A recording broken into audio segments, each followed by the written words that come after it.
Jeff Sudmeyer and Bethany Nicholas. Thank you. Yes, we have a full budget workshop today for new commissioners. This is really the probably one of the busiest parts of the year for a budget perspective. The September, October, November timeframe. So we have a lot to cover today and in the next few months.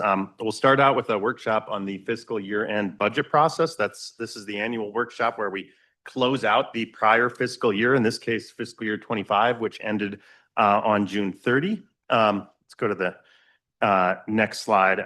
This will include reviewing the reconciliation of revenue from the prior fiscal year, a review of the year-end federal redistribution process, a review of balances rolling forward from the prior fiscal year to the current fiscal year, and then we'll close with a reconciliation of the Commission Program Reserve Fund, which is your reserve fund alongside your contingency fund. It's also essentially a clearing account where we do a lot of our reconciliation of funds at the end of the year. In the second half of the budget workshop today, we'll focus on an amendment to the current fiscal year 26 budget, which will allocate some funds out from that commission reserve. So there's a lot of content we're going to cover today. And so in an attempt to break it up a little bit, Bethany and I are going to cover different portions of each agenda item. So let's go to the next slide. I'll start by providing just a little bit of background on the different year-end budget processes, particularly for the benefit of new commissioners. And I'm going to go a little bit out of order on the slide. I'm going to start with the revenue reconciliation process. So again, this is the process whereby we reconcile the budget from the prior fiscal year by reconciling forecasted to actual revenues received during that fiscal year. Generally speaking, surpluses or deficits for inflexible programs or those programs with dedicated statutory revenue sources are passed through directly to those programs. So for example, if we received additional CMAQ revenue, we have a CMAQ program that CMAQ revenue is pointed to. In that case, the CMAQ program just goes up or down to reflect the reconciliation of the prior year revenue. Surpluses or deficits for flexible programs, those are those funding sources that aren't dedicated to a particular program in which the commission has exercises a certain amount of discretion over. For those funding sources, those balances, positive or negative, get reconciled to the Commission Program Reserve Fund. The next process we'll cover today is the FHWA redistribution process. This is the annual process, happens in August of each year, and it's where the Federal Highway Administration redistributes to state DOTs additional obligation authority. That is essentially the authority we have to utilize our federal funds. We actually have federal apportionments. We're not able to access the full amount of those apportionments. We have what's called an ob limit that says you can access this much of your balances. Redistribution basically says you can access more of those balances. And that process happens towards the end of the federal fiscal year. It's where FHWA essentially looks across the states and it looks in its own coffers and it says, what are the dollars that are not going to get obligated by the end of the fiscal year, which is September 30 for the feds? And they redistribute those dollars to states that are able to obligate those dollars by September 30. Going to the top, the last of the year-end budget processes we'll be covering is the year-end roll forward process. Roll forwards are balances from the prior fiscal year's budget. That includes, in the case of the operating portion of our budget, which is composed of cost centers, that includes the unspent funds in those cost centers. In the capital portion of our budget, it represents the balances that haven't been budgeted and encumbered into construction contracts yet. We do roll forward a large portion of our capital construction and grant budget every year. One of the primary reasons for that is because our fiscal year ends in the middle of the summer construction season. So we're at a point in the year where a lot of those dollars actually get encumbered in construction projects and advertised going into the fall. And so they roll forward into that next fiscal year. Commission Policy Directive 703 directs what level of approval is required to retain roll forward balances. Many are approved to roll forward automatically by policy. Some require executive management team approval and others require TC approval. The Any flexible balances, which are not approved to roll forward, those balances revert to the TC program reserve.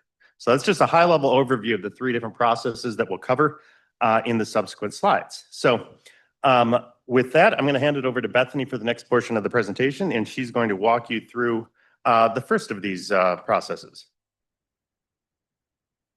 All right, thank you, Jeff. So if we can go to the next slide.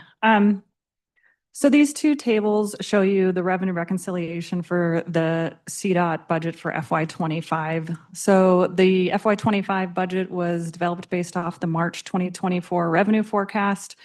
And now that we're at the end of the fiscal year, we're able to go back, see what revenues we actually collected, and do a true up against the budget that we set against that forecast.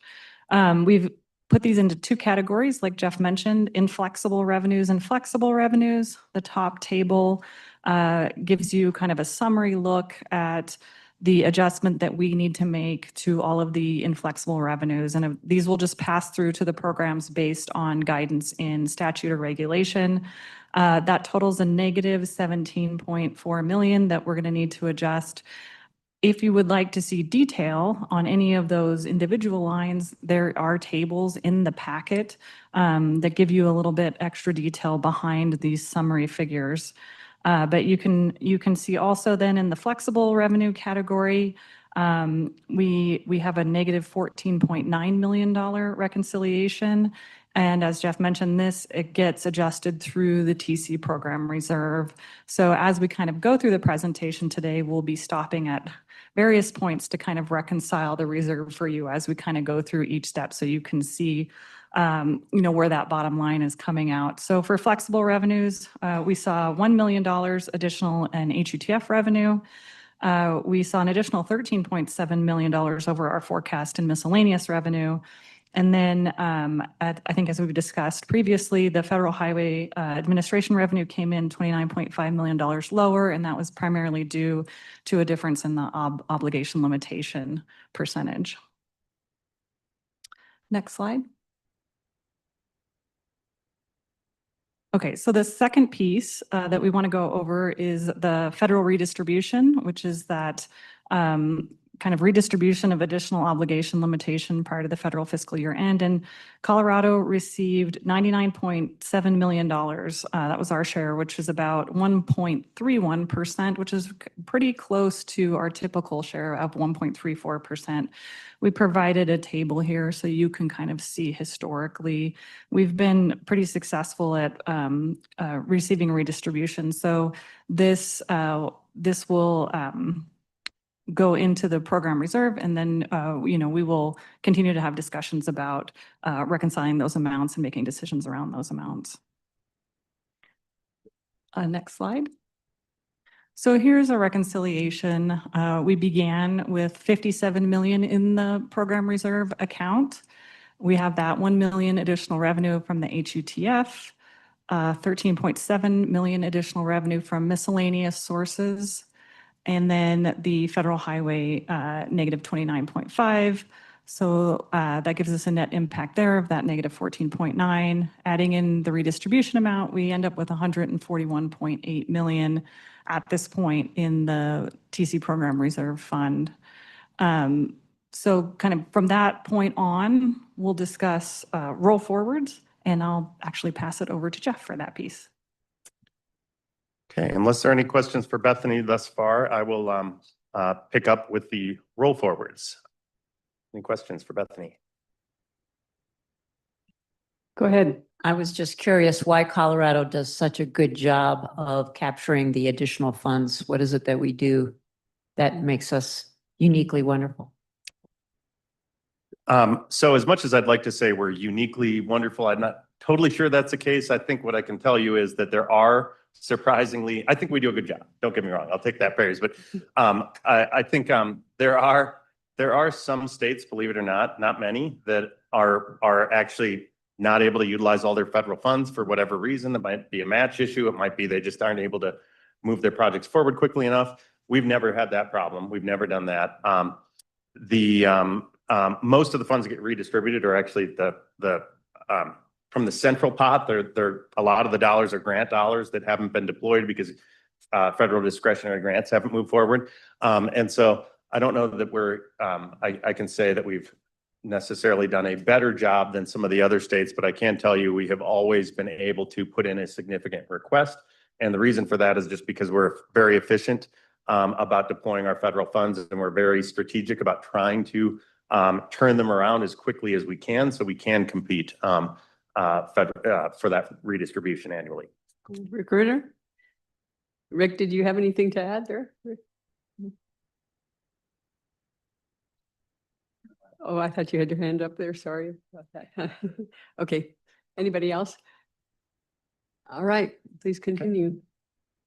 All right, so as we noted at the beginning, roll forward balances are basically, in the case of our operating funds, it's the balances that haven't been spent by the end of the fiscal year. In the case of our capital construction and grants, it's a portion of budget that haven't been essentially encumbered into grant agreements or construction contracts. As I noted, we do roll forward a large sum on an annual basis, in large part just because of the timing of the state fiscal year in the middle of the construction season.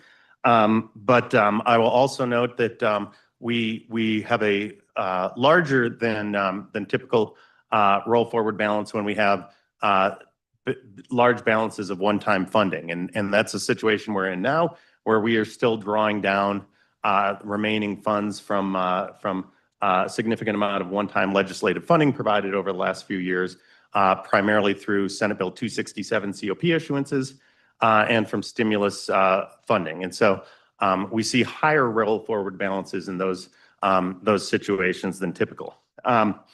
So Policy Directive 703 outlines the different approval processes to retain or roll forward those balances. This year, there are no requests requiring TC approval. Everything that is rolling forward per PD 703 either rolls forward automatically by policy without further approval action, or it has been approved requires executive management team approval, and it's been approved at that level. The majority of our capital construction, or I'm sorry, the majority of our roll forward balance is obviously in the capital construction and grant portion of our budget.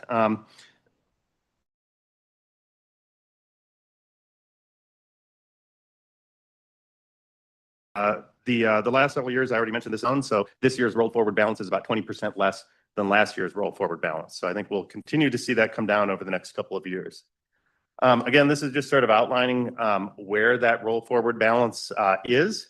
More than half, about 55%, is in our capital construction program, with the majority of that roll forward balance tied to 10-year plan projects and the previously mentioned one-time funding. About a quarter of the roll forward balance is in the sub-allocated programs category. So that's the local grants and pass-through dollars. I'll note that while that balance is still higher than typical due to some remaining one-time funding, I will note that it is very typical to have a large roll forward balance on our local agency programs. They are, for a variety of reasons, slower to deliver, and typically have about a 1 to 2 year lag from the time the funds are programmed and planned to the time they are actually deployed in grant agreements. Another 8% of that balance is in the multimodal category. The majority of that is, again, tied to 10-year plan projects and one-time funding. We have about 6% in our debt service. We received some funding from the legislature a few years ago to basically help us with debt service payments for a period of years. And so we've been holding that in reserve and then using that to help cover some of our debt service payments on the 267 COPs. About 4% are the contingency and reserve fund balances that we'll talk a little bit about later. And then the remaining 5% is in a variety of other programs, primarily maintenance and operations, and our admin and agency operations budget. Okay, next slide, please. So that was the CDOT portion of the budget. This slide shows the balances rolling forward with the enterprises. The largest balances are with the Bridge and Tunnel Enterprise and the CTIO. No surprise there, since those are the two largest of the enterprises. In the case of Bridge and Tunnel, we have some large balances tied to BTE commitments to 10-year plan projects such as Floyd Hill. Bridge and Tunnel Enterprise has been issuing some debt over the last few years, so we've got a lot of funding through those debt issuances too that we're deploying to 10-year plan projects. So we've got a balance rolling forward there. And then we have a balance in the case with respect to CTIO.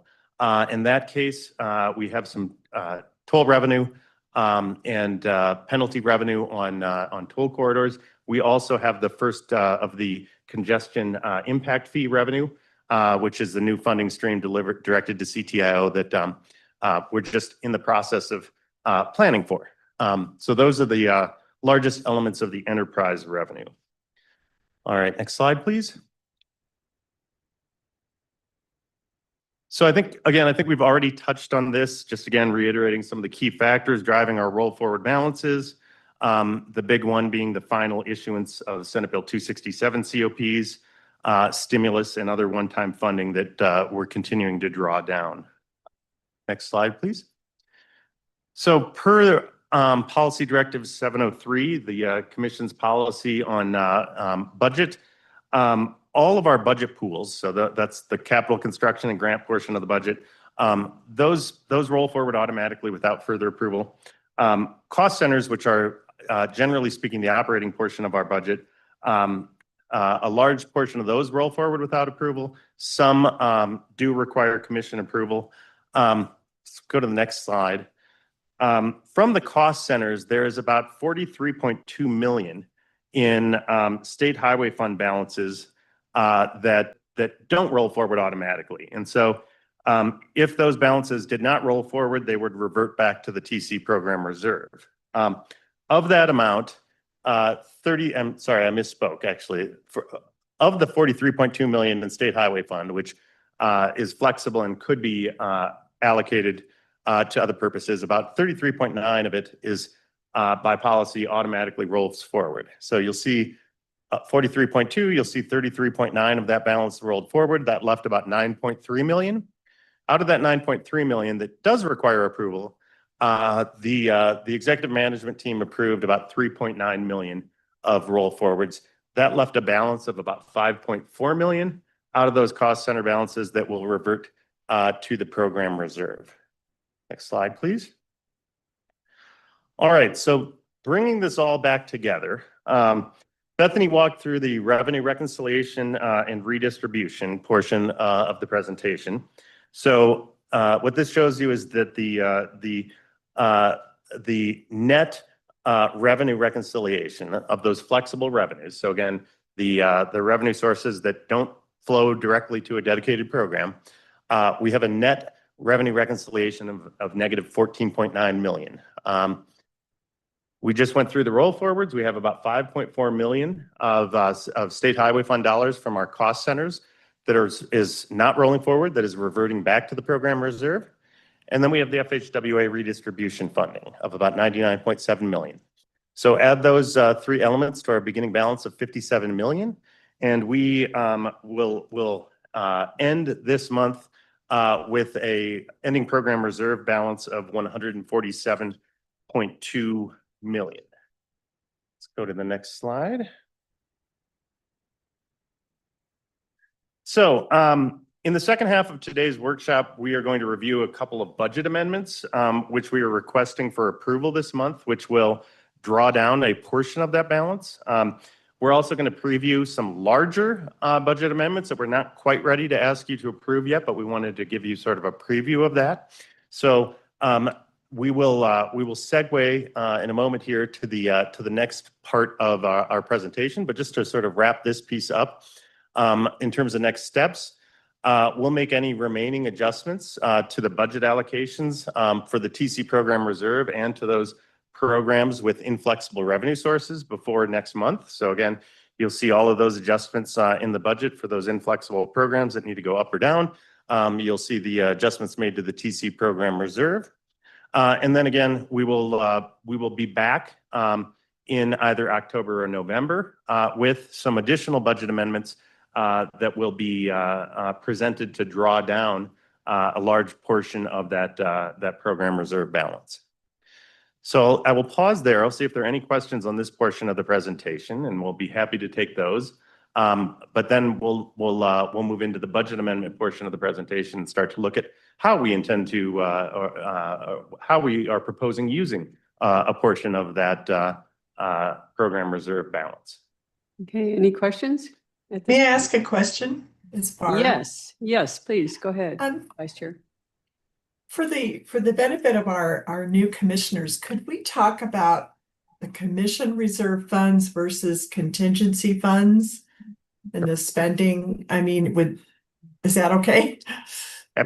Good question. Absolutely, good question. So there are two primary reserve funds, I'll call them. The first is the contingency fund reserve. And we have in your packet every month, you'll see a budget supplement, and the budget supplement shows the balances of those funds. The contingency fund is really, for lack of a better word, it's emergency funding. It is dollars that we've set aside on an annual basis. I think we try to start the fiscal year with, is it 30 million? Is that our target? About 30 million. So we try to start the fiscal year about 30 million in the contingency fund. And again, that is for really emergency type needs. So,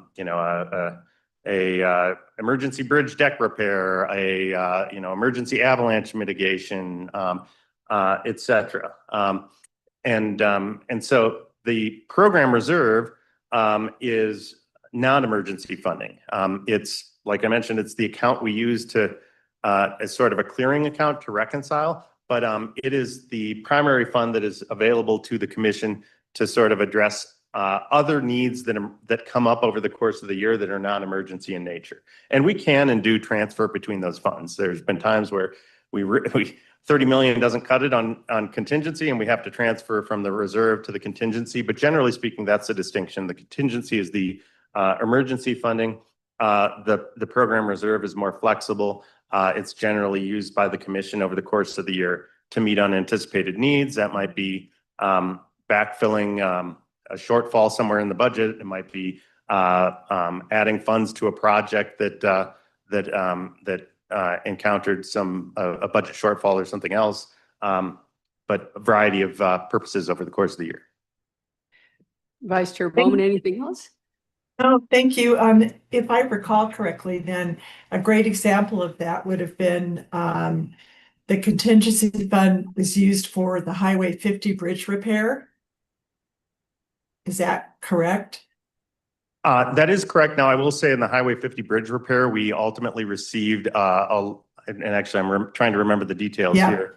We got a grant as well, right? Yeah, we Funding? we didn't end up with ER funding on that, did we? We utilized, I think, Bridge and Tunnel Enterprise funding. We did, that is, I will say, larger than our typical contingency event.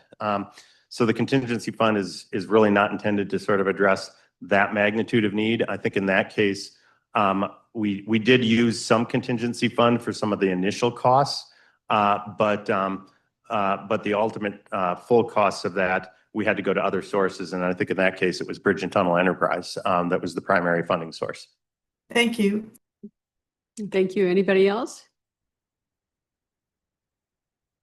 Okay, please proceed. Okay. All right. So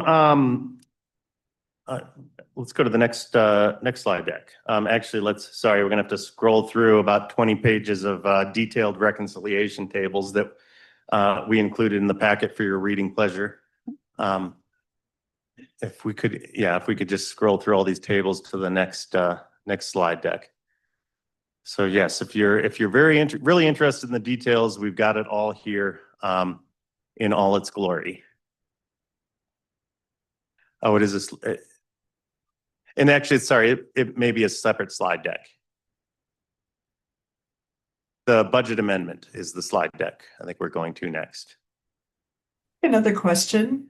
Hmm? Could you describe what the State Infrastructure Bank is? Sure. So the State Infrastructure Bank is a revolving loan fund. It has 3 accounts, although only 2 of them are capitalized. one that is not capitalized, meaning it's never been funded, never been utilized as the transit account. There is the two accounts that have been capitalized is the highway account and the aeronautics account. And actually the highway account, we do have a small number of outstanding loans where local entities have borrowed from that fund. But the majority of the state infrastructure bank is actually utilized on the aeronautics side. We have the Division of Aeronautics has a very active loan program to airports across the state that borrow. It's essentially low interest revolving loan fund that has about a 10-year repayment term. And I would note that there is still an allocation, not an allocation, but the allowance for a transit loan, something related to transit, correct? There is. We have the ability to. We haven't capitalized that fund, but it's something at some point if we determined that there was interest in looking at that, we could. But yeah, interestingly enough, aeronautics has been very active, a lot of interest.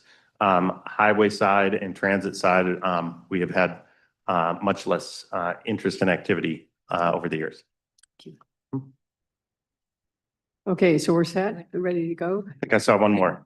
I was just I wanted to understand the transit portion hasn't been used. What would it be used for local transit agencies that want a loan?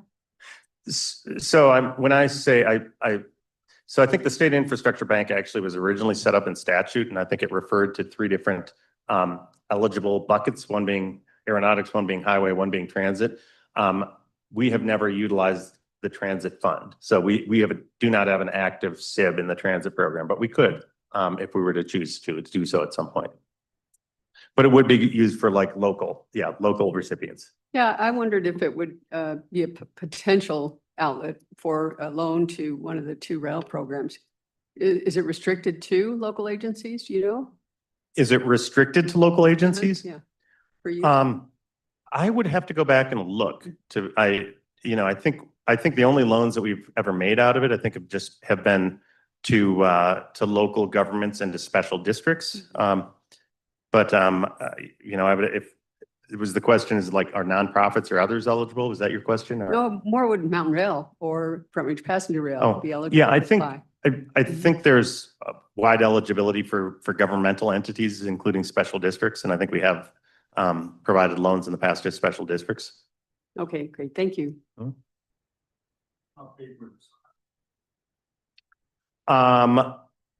I would have to go back and look. The highway loans have been very small. I want to say that off the top of my head, we only have 5-6 million maybe in the highway account, and I think the loans have been on the order of magnitude of a couple million. So, but certainly, if there's interest, it's something we could spend some more time on in future.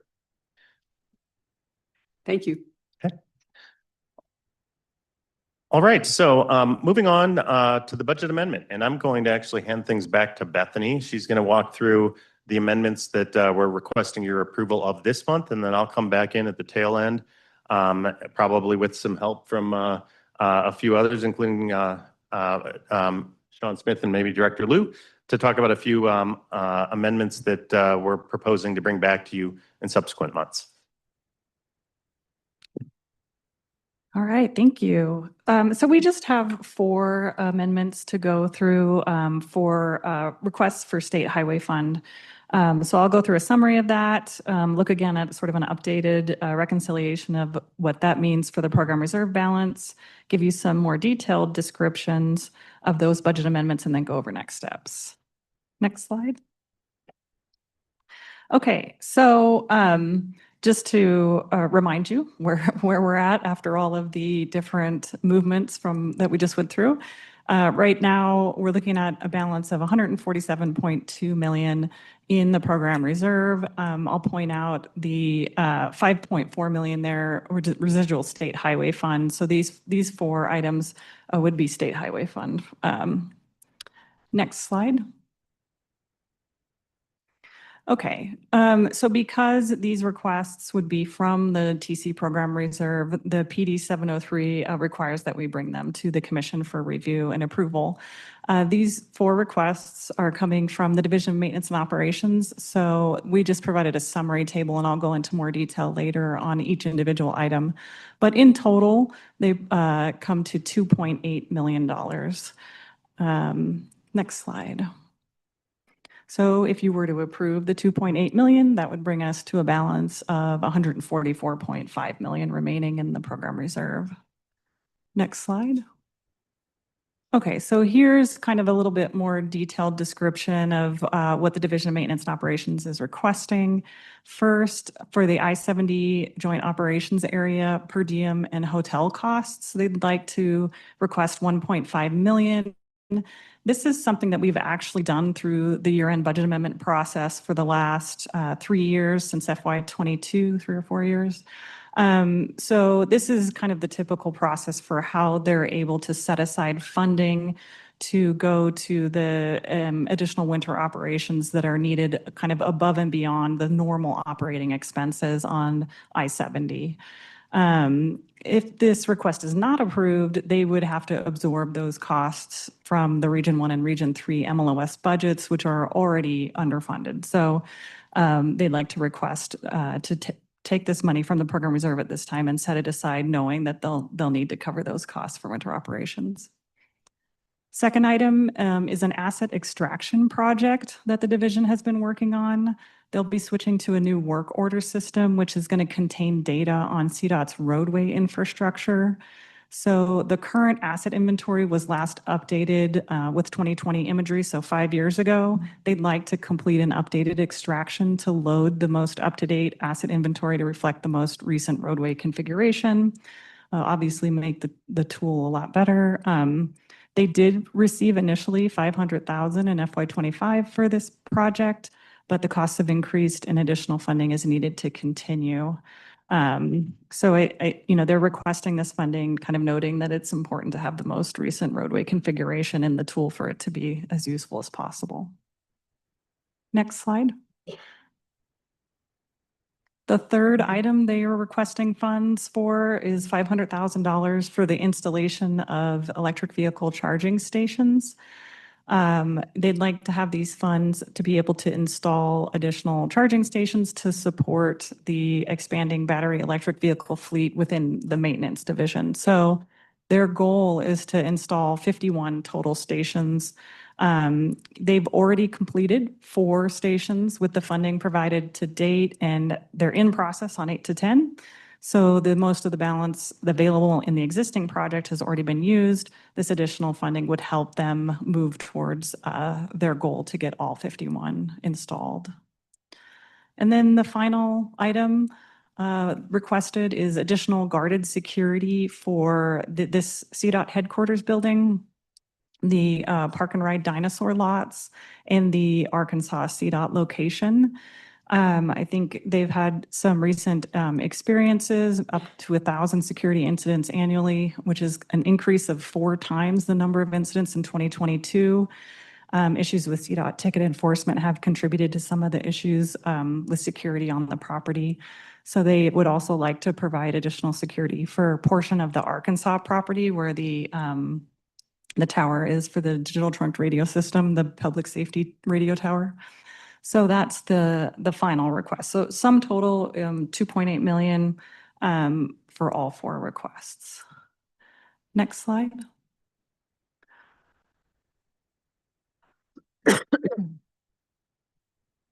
And I'll hand it over to Jeff.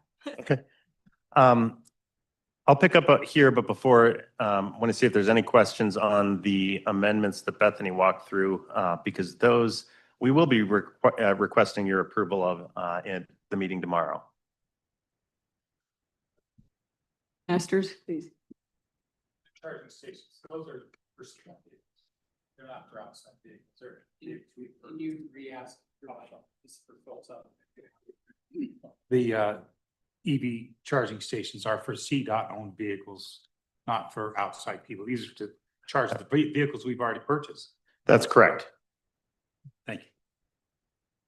Any others about the request? Okay, as Okay. mentioned, we'll have those tomorrow on our formal agenda. Thank Yes. you.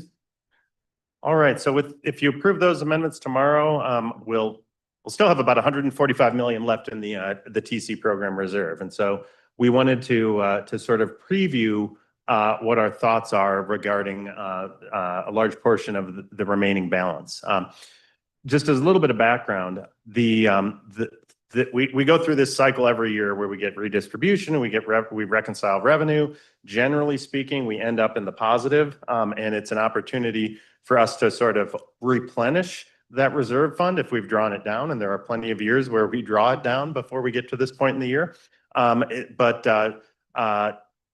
the extent that we have a large balance, it also provides us with an opportunity to bring you recommendations for how we can deploy those dollars and sort of augment our existing budget. And so we have a target generally of about 40 to 50 million that we like to try to maintain in that fund at this point in the year to basically cover requests that would come in over the course of the next year until we sort of have an opportunity to increase it again a year from now.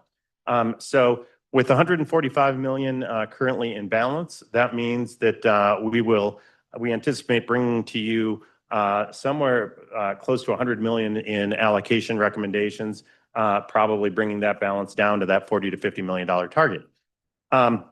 Before I go into the two items that we wanted to preview, I want to clarify a few limitations we face in making decisions about how to allocate these funds, because the TC program reserve funds are not entirely flexible for any and every purpose. A couple of key points on that front. First, the majority of the TC program reserve balance are really federal funds, or more specifically, they're dollars that we need to put back into federally eligible activities. Only about 20 million of that 147. So actually, if you take away the 3 million Bethany presented, now it's down to 17 or so. Only that amount is actually state funds. So what that means is that we only have somewhere between 15 and 20 million of that balance that can go to things that are not federally eligible. The other key point I want to make is that it's also important that the remaining balance, one, goes into federally eligible uses, so we can sort of put it back into the federal pipeline, and it helps us compete for more redistribution next year. But it's also important that we put it into things that will quickly utilize the funds. If we put it to things that are slow to spend, it reduces our federal obligations, and it will impact our ability to compete for redistribution next year. So generally speaking, when we bring you recommendations for the federal portion of the funds, we focus on things that we think can move quickly. That generally means we don't bring you recommendations to allocate funds to sort of big new projects that are going to have a lot of lead time to get ready. We generally don't bring you recommendations to put them into local agency programs, which tend to take a very long time to deliver. We bring you recommendations where we think the dollars will very quickly be able to be recycled, and that tends to mean in many cases, that tends to mean asset projects, asset management projects. So I wanted to provide that with a little bit of background. So the two primary areas that we are looking to focus our recommendations on, and again, we will come back to you in either October or November with a formalized proposal. Those two areas are maintenance funding and MLOS.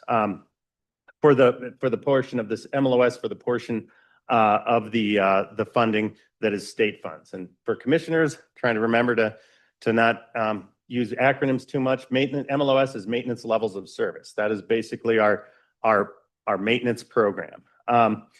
The MLOS program, as I mentioned, is not eligible for federal funding. So that means we need to fund it using limited HUTF dollars, state HUTF dollars. In each of the last few years, HUTF, or Highway User Tax Fund, another acronym, HUTF revenues in each of the last few years was insufficient at the beginning of the budget year to fully fund our MLOS personal services budgets and maintain typical levels of operating funding. As such, what we've done in each of the last few years is if we've had additional state funds come in later, typically through this process, we've recommended to the commission that you go back and augment that MLOS funding. Last year, we did that to the tune of 8 million. We anticipate bringing you a similar request this year, probably in the range of 10 to 20 million. I will note that's not just sort of a sized to fit number. There's a lot of different ways you can look at the MLOS budget and sort of identify what you think is the need versus what we funded. But one very hard number I can tell you is in the current fiscal year, we didn't have enough when we built the fiscal year 26 budget to fully fund all of our what we call special pay. Special pay are housing, overtime, shift differential. We did not have enough funds to fund those costs. And what that means is that those costs, to the extent that they couldn't be covered with vacancy savings, we sometimes have vacancy savings, they would have to be taken out of the operating budget. That means fewer materials for snow and ice, potholes, et cetera. And so that shortfall is about 17 million. And so that's where, that's sort of the ballpark of the target we're looking at, is to bring you a request to basically fully fund that shortfall for the MLOS budget in fiscal year 26. Sorry. Just a quick question. Could you explain what a personal service is? Sure. Personal services, it refers to basically salaries and benefits. And I use the term special pay. Special pay includes supplemental funding for things like shift differential or overtime, or in the case of maintenance, a housing stipend. So in the current fiscal year 26 budget, we have not been able to fully fund those personal services costs. Oh, yeah, as opposed to operating or capital. So we within our budget, generally, on the non-capital portion of our budget, we break costs down into personal services. So again, salaries and benefits, et cetera, and then other operating costs. Any Okay. others? And Sean, anything you wanted to add on this? I'll give you a chance to, with the commission's chair, if there's anything you wanted to add on this request. Yeah, no, thanks, Jeff. Yeah, this has been worked on by Jeff's group and DMO for probably about the past 6 months, really trying to figure out a hard number of where our shortfall is. Because current operating practice is that whenever we run out of money in our operating budget, which is going on the road, we shift it from personal services to operating and vice versa, because there's two separate pots. So this is kind of streamline the administrative burden that's put on the regions to submit budget transfer forms almost monthly to cover those shortfalls. Yeah, I would note too that the things like the housing stipend have made a big difference in terms of CDOT's ability to retain and recruit people for the critical mountain maintenance, especially because of the cost of living in those areas. So it's really been beneficial. Thanks. Okay, if there's no further questions on this one, I'm going to go on to the next item, and then we're going to try to wrap up because I know we're running the clock down on our agenda time. So the other area that again we are focusing on is pavement. So we anticipate bringing to you a large request focused on pavement. As you're well aware, over the last several years, we've focused significant additional investment on improving pavement condition on rural roads and interstates. That has included both the allocation of funding to rural road projects in the 10-year plan, which has resulted in us treating over 2,500 lane miles on top of our surface treatment program since we started that program in 2021. We've also made, through this same fall cycle, for the last several years, we've made additional investments from the TC program reserve to address poor interstate pavement condition. This has helped to reduce the state's percentage of poor condition from 3.3%. Actually, I think it was 3.9%, I believe in 2021 or 2022. We've been able to, in large part because of these supplemental allocations, we've been able to bring that down to 2.3% in 2024. That's significant because there's a 5% threshold that if our poor interstate exceeds 5%, we face federal penalties where we basically get restrictions on the use of our funding. So as that started to get up towards 3.9%, it made us very nervous. That wasn't the only reason for wanting to invest in pavement. That was one. So we've made a lot of progress on buying down or improving condition both on rural roads and interstate pavement through this supplemental funding over the last few years. So as I noted, we are anticipating bringing you a refined proposal on this next month or potentially the month after that I think would again be focused on some combination of poor interstate pavement and rural roads. And so I'll pause there. I want to see if, with the chair's permission, if Director Liu or if Chief Engineer Stefanik, if anyone else wanted to comment a little bit further on this previewed proposal. But as I noted, we will come back with the details in a subsequent month. This was really just to sort of preview the idea with you. Director Liu?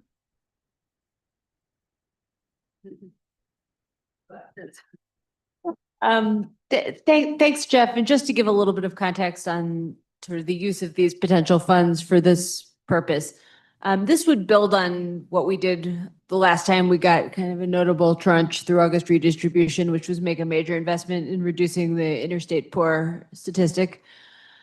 A couple things on this pot of money relative to other ones. Jeff mentioned that not all states get these dollars, and one of the reasons you do or don't compete for them is sort of the ability to channel the dollars quickly towards projects that can be expended relatively fast. So they're kind of good dollars to invest in ready to go projects that are straightforward and don't involve a lot of kind of scope negotiation with the feds.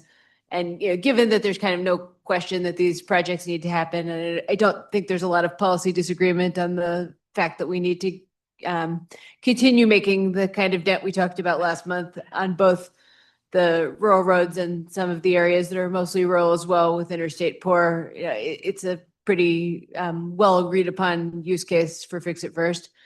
But it will also enabled very quick spend down the last time we did this. And, we talked last month about some of the success statistics. So I think basically what we would be proposing is a couple of things rather than trying to spread the dollars too thin that could make a measurable difference in something we know needs to happen rather than kind of a little here and a little there. In a way that would spread the impact too thin. So, I think we would strongly urge this kind of approach that's basically focused on two related sets of spending. One, the interstate poor numbers, which help us get more flexibility from the feds because keeping those numbers low keeps our compliance high. And the other being the rural resurfacing initiative that we will focus on in the 10-year plan, but there's no way that the dollars we can allocate just in the 10-year plan will be enough to get to the bottom of it. So I would make an advanced pitch to take this this kind of approach, noting that per our discussion last month, it worked very well the last time we made an investment like this. Commissioner Gutierrez? Okay. Anybody else? Okay, thanks. No, I want to say something if I may. Yep. Thank you. Bravo. Appreciate this. This is fantastic. Thank you. This is great news. Nicely said. Thank you. All right. Well, I think we maybe have one more slide, but I think at this point we've probably covered all of it. So I appreciate the time and the feedback today. Again, next steps. I think the primary next step is that we will be back again. I've said October or November. I've hedged a little bit, just wanting to make sure that we had time to refine the proposal, but also recognizing that I think we're going to be pressed for time a little bit on your agenda next month. So whether it is in October or November, we'll be back with a formalized proposal for those additional amendments and request your approval. So we will also be back next month to kick off the fiscal year 27 budget process. So look forward to adding one more fiscal year to, we're working in 3 fiscal years at once right now. So in any event, I think that concludes our workshop today. Thank you very much. Okay, thank you. So next we have the Fuel Impact Enterprise Workshop, and we have Darius Pakbas and Craig Hurst up here. Welcome, gentlemen. Thank you, Madam Chair. Today, we're going to do a workshop on the Fuels Impact Enterprise. We're going to do an overview of the enterprise for our new commissioners, or should I say members of the board of directors. And we'll talk about potentially some new potential projects to follow on, some of the conversations that happened at previous workshops, and then preview the draft FY27 budget before we go to ask for a vote on the draft FY27 budget, probably in November timeframe, at the same time as the CDOT budget. So I'm going to turn it over to Craig Hurst, who runs the DC Mobility and Safety branch and also is one of the members of the enterprise staff. So Craig Hurst, take it away. Yeah, thank you very much and good afternoon. So as Darius called out, we're going to go over an overview of what the Fuels Impact Enterprise is and what it's done so far to date. Next slide, please.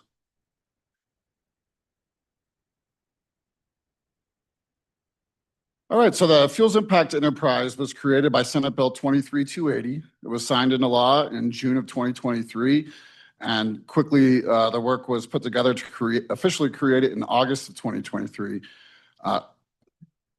The board of directors first met in August of 2023 to start the collection of the revenue that is imposed by the Fuel Impact Reduction Fee. So what the purpose of this enterprise is to issue grants that are authorized by the Fuels Impact Reduction Program. It can issue bonds payable for Fuels Impact Reduction Fee revenue and other available monies. Provide services set forth in the 43-4-1506 and other powers implied by the statute. The statute isn't very complex, and so it's pretty easy for us to follow. Next slide, please.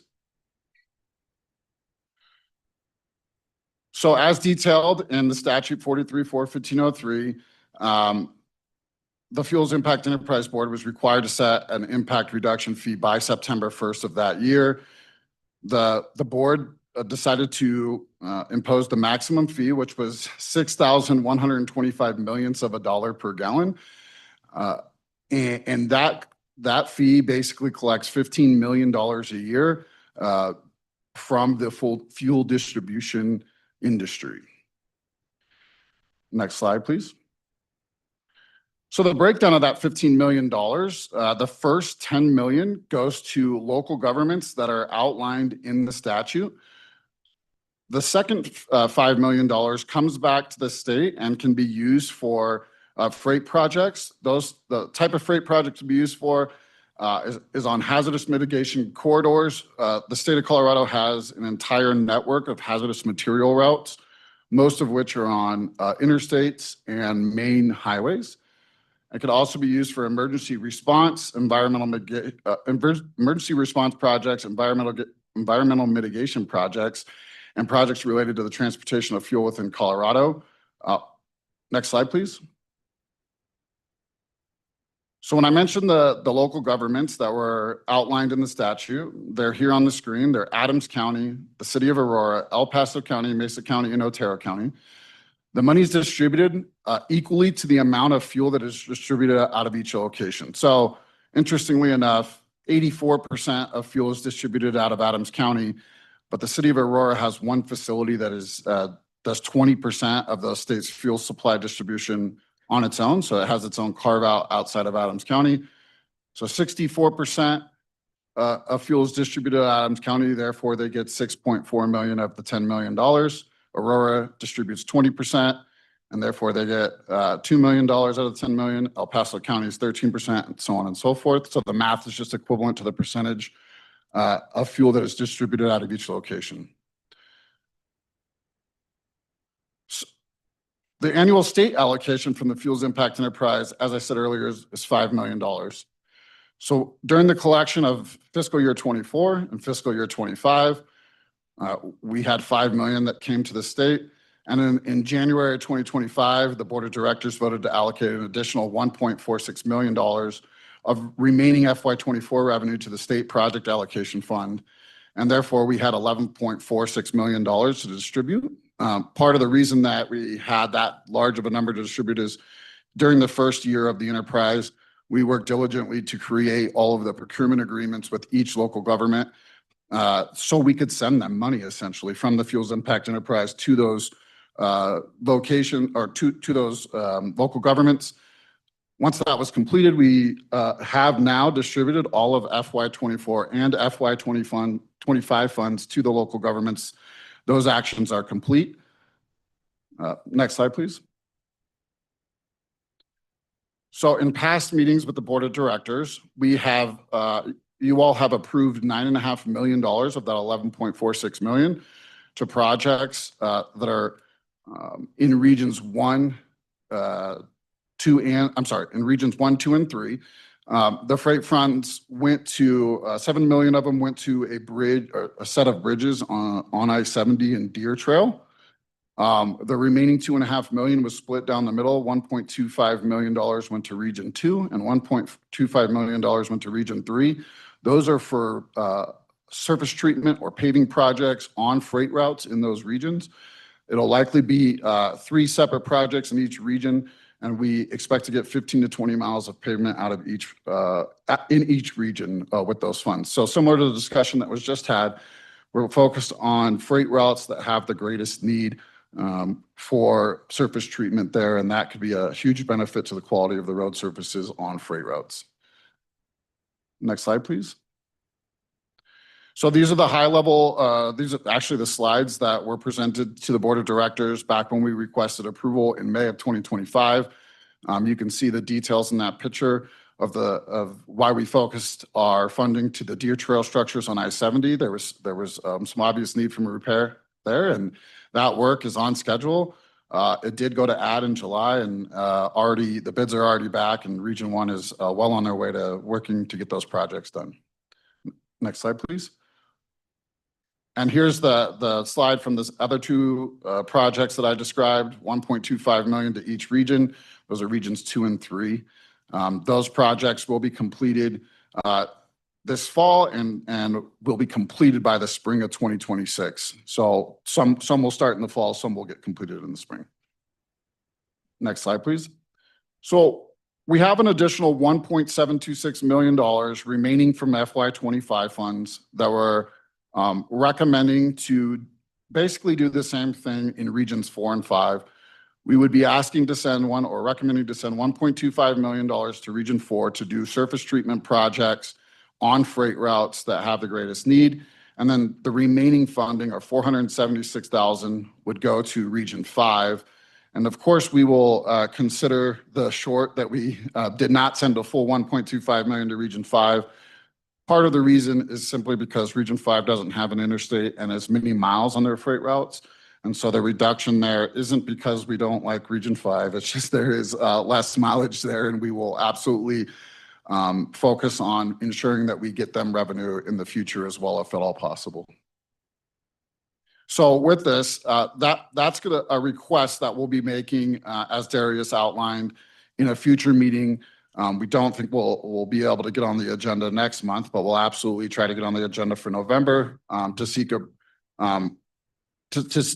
answer questions and seek recommendation and a vote for the use of those funds for that $1.726 million. All right, next slide. Here, Go ahead. Commissioner Gutierrez, go ahead. Just, for me, Need the this micro. has to be tied to fuel freight, yes? You need the Yes, microphone. yes, sir. So it has to be tied to a truck route if we're going to be doing like a surface treatment project. But there are other potential uses like environmental mitigation and emergency response that are listed in the statute. But we don't have any project-ready projects to go after to fund with those. And so we're working with the regions to identify other opportunities for future use of these funds. Commissioner Bowman, anything on this segment or here? No, thank you. You bet. Okay, so the next slide is the proposed budget for fiscal year 27. We might need to click on the link and it'll bring us there. What we're proposing for the budget in FY27 is no different than the budget from FY26. This is a pretty straightforward collection of fees for $15 million. There's $10 million will go to the local governments as allocate, as the statute requires. And then there'll be about $475,000, I'm sorry. 300. 475 million. 4.75 million, not 475,000. I apologize. $4.75 million that can go towards state projects in the upcoming FY27 budget. The $250,000 is really for administrative cost, and that's probably a high level estimate. But if there's any remaining out of that $250,000 carve out, obviously would go right back into the Fuels Impact Enterprise Fund and can be used for other uses in future fiscal years. I would like to note that page 67 in the packet, so we don't have to spend time with the technology, has the line item budget as well in there. So 104,000 for administration, then 100,000 for reserve if necessary on any of the projects. And then we'll bring the draft budget in November for the Board of Directors consideration, and then bring back a final budget with any potential roll forwards at the same time as the CDOT budget in, Jeff, help me, April? Is that right? The CDOT budget is approved by the commission in March and submitted in April. All right, so at the same time. I think that concludes the presentation for the Fuels Impact Enterprise. Happy to add any questions if the Madam Chair. Any further questions? I think we're good, Darius. Thank you, and Craig also. Thank you. Thank you, Madam Chair. Okay, next we're on the Bridge and Tunnel Enterprise Workshop, fiscal year 25 year-end report, fiscal year 27 BTE proposed budget, and then USDOT BIP grant match funding, sorry. Patrick.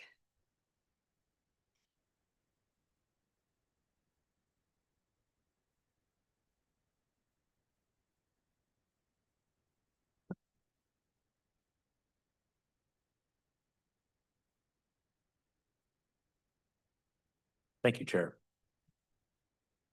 I just want to quickly introduce myself as we have a couple of new folks in the room. I'm Patrick Kalinda. I'm the Managing Director for the Bridge and Tunnel Enterprise. I'm also joined by our Financial Manager, Katie Carlson, at the other corner of the room. She'll be supporting me with today's workshop. So as the Chair mentioned, we do have three components to today's workshop. First, we have a short discussion on several of our key accomplishments over the past year. These are pulled from the Q4 fiscal year 2025 quarterly report and our annual fiscal year's newsletter that you'll find in the packet. We have a second item to review the BTE fiscal year 2027 draft budget. We're presenting this to you today to solicit feedback in advance of our request for formal approval of the draft budget in November. And then finally, we'll be reviewing an opportunity for Bridge and Tunnel Enterprise and CDOT to collaborate on the pursuit of a federal grant through the Bridge Investment Program. We will be requesting board approval at tomorrow's meeting to formally commit the required state funding match for two projects that we're bringing to you today. Next slide, please. So we'll start with year-end highlights. So this provides an overview of the work we've done since program inception. Just like to start here. So we've really made significant progress addressing poor bridges around the state. About half of the poor bridges that have been identified have been addressed, with an additional 48 bridges that we currently have under design or construction. You can see those on the map on the right-hand side of the screen. So while we have had a lot of success, I think the message here that I wanted to convey is that we do have a number of bridges that are continuing to deteriorate to poor over time. So we do have continually increasing funding needs. To give some perspective on this, as I mentioned, there's currently 461 identified poor bridges. Again, that's inclusive of those that we've addressed, but when the program was stood up, we only had 128. So that shows you how many we have coming online year over year, and we are certainly trying our best to keep pace and have had a lot of success. Next slide, please. So this slide provides an update on our plan of finance. The plan of finance has successfully aided CDOT in delivering several critical projects. We've highlighted a few of those on the right-hand side of the screen. We have the I-25 US 50B interchange in Pueblo, the US 50 Blue Mesa Emergency Response Project, I-70 Vail Pass, and I-70 Floyd Hill. We completed 3 transactions in the past 18 months. Want to thank the board and EMT for all your support through this process and your patience as we navigated a rather volatile market for our last transaction in spring of 2025.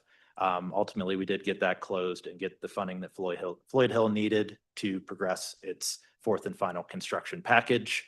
So just a quick update on how we are performing, spending those funds down. The first transaction from April 2024, as of the end of the fiscal year, we'd almost had half of that funding expended. It's fully budgeted. After that transaction, we refunded some of our senior debt to provide ourselves additional flexibility and capacity to deliver our plan of finance. With respect to capacity, that's both financing capacity and pay-as-you-go program capacity. So dollars we can use today to put on the street. We were able to achieve a net present value savings from that transaction. It set us up well for the last new money transaction, which I alluded to, progress the Floyd Hill project, and those project funds started spending down at the end of the last fiscal year. We are contemplating a 4th and final financing to meet BTE's commitments to the CDOT 10-year plan. We'll be talking more about that in the coming months as we present the plan and discuss BTE's role in delivering it. Next slide, please. So while the plan of finance has supported CDOT in delivering some of our largest and most complex projects, our pay-as-you-go program is still focused on addressing safety critical and asset management projects around the state. I certainly don't want to lose sight of that. One item I wanted to highlight is how we have been using bridge bundling and alternative project delivery to replace our poor bridges efficiently and effectively. So we have 2 projects here that completed in the last fiscal year, the Eastern Plains Timber Bridge Replacement Program and the Region 2 Bridge Bundle. These are both tremendous examples of how we can package bridges based on not only their location, but risk factors, the type of bridges that we're replacing, and achieve some level of cost savings and schedule acceleration as we continue to combat cost escalation. So thank you to the board for supporting these projects and to our regions for your hard work and dedication in delivering them. Next slide, please. I wanted to close this portion of the workshop with a few updates relative to BTE's involvement in the tunnel and bridge asset programs.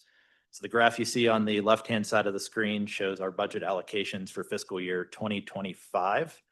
As you can see, the bulk of our funding does go towards bridge replacements and bridge rehabilitation. But since the legislature has opened up our statute a bit, we are increasing our footprint and the level to which we can support our bridge and tunnel asset programs. 2 projects I wanted to highlight today. So our first preventative maintenance project funded through Bridge and Tunnel Enterprise is the I-70 Glenwood Canyon Bridge and Rail Improvement Project.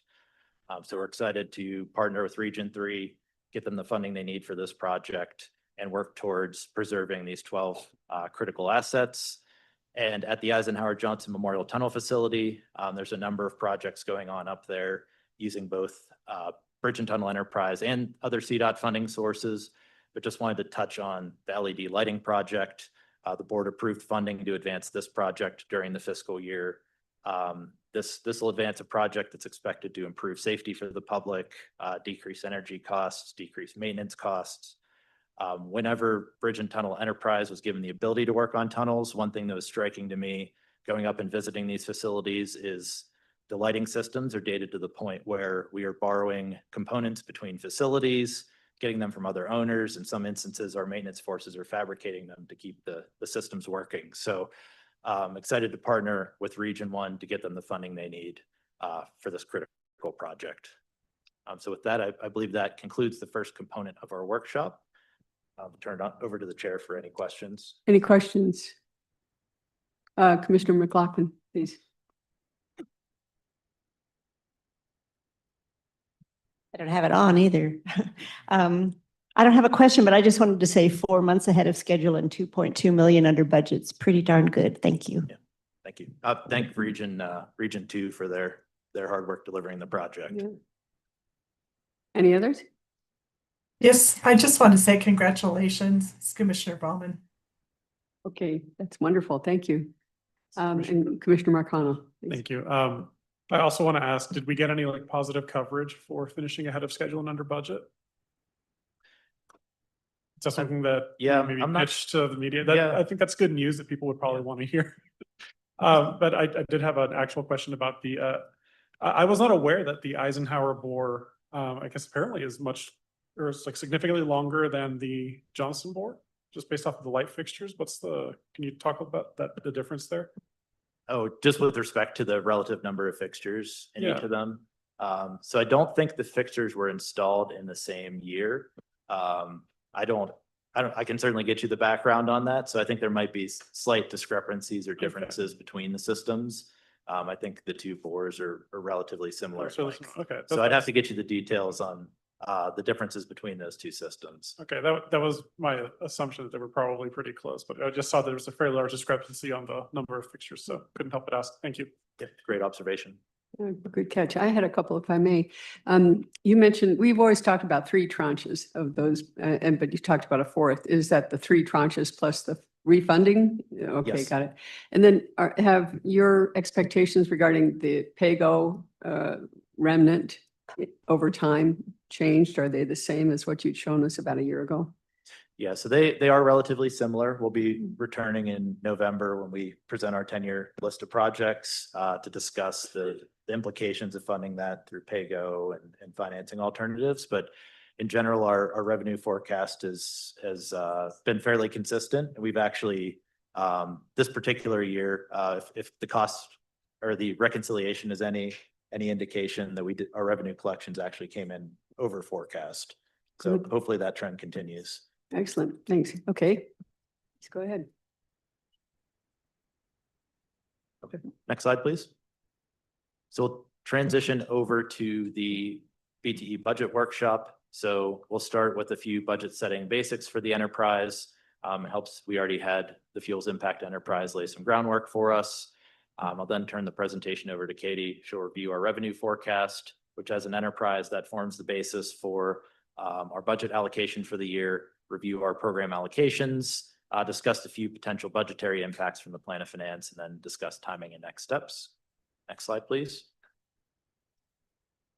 So a few basics. As everyone's aware, as an enterprise, we're a self-supporting government-owned business that receives fee revenue in return for provision or good of service.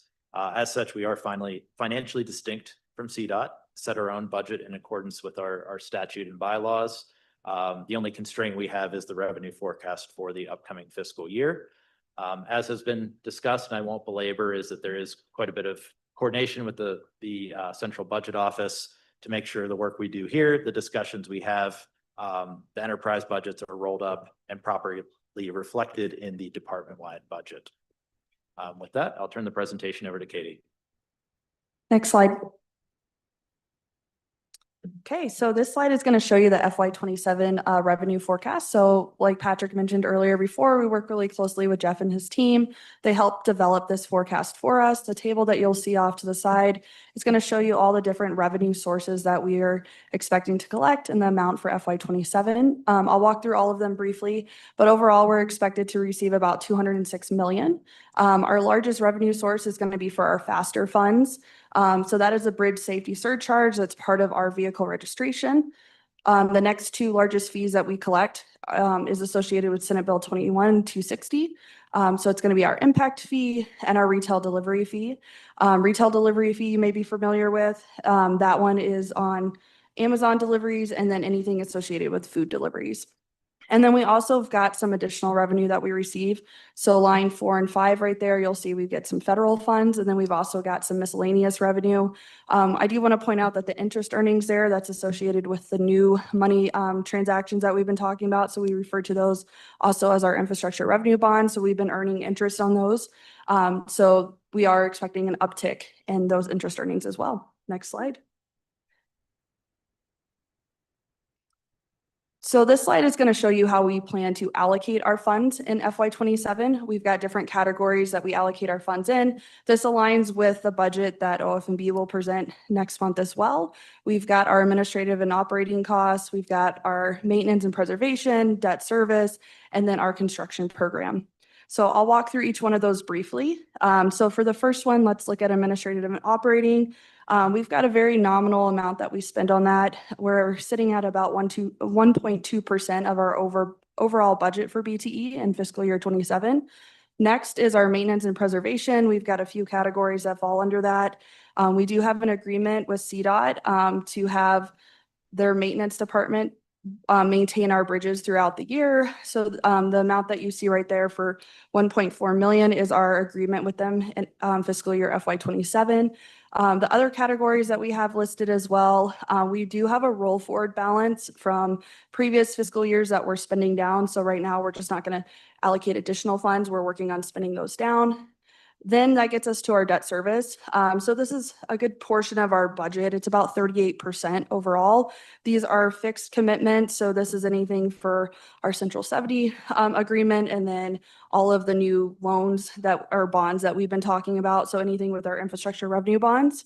And then finally, that gets us to the remainder of our budget, which is 125 million. So that all goes into our construction program. So all of that is going into projects that you guys are helping us allocate. Next slide. And then finally, we did just go over this a little bit, but I'll add a couple extra topics. This is the third tranche that we are going to be issuing debt for. So this is the third of the new money transactions that we were talking about. Overall, we have had 3 occur so far. This will be the final one. We are anticipating at this time it'll be around 100 million. Patrick mentioned we'll come back later in the fall.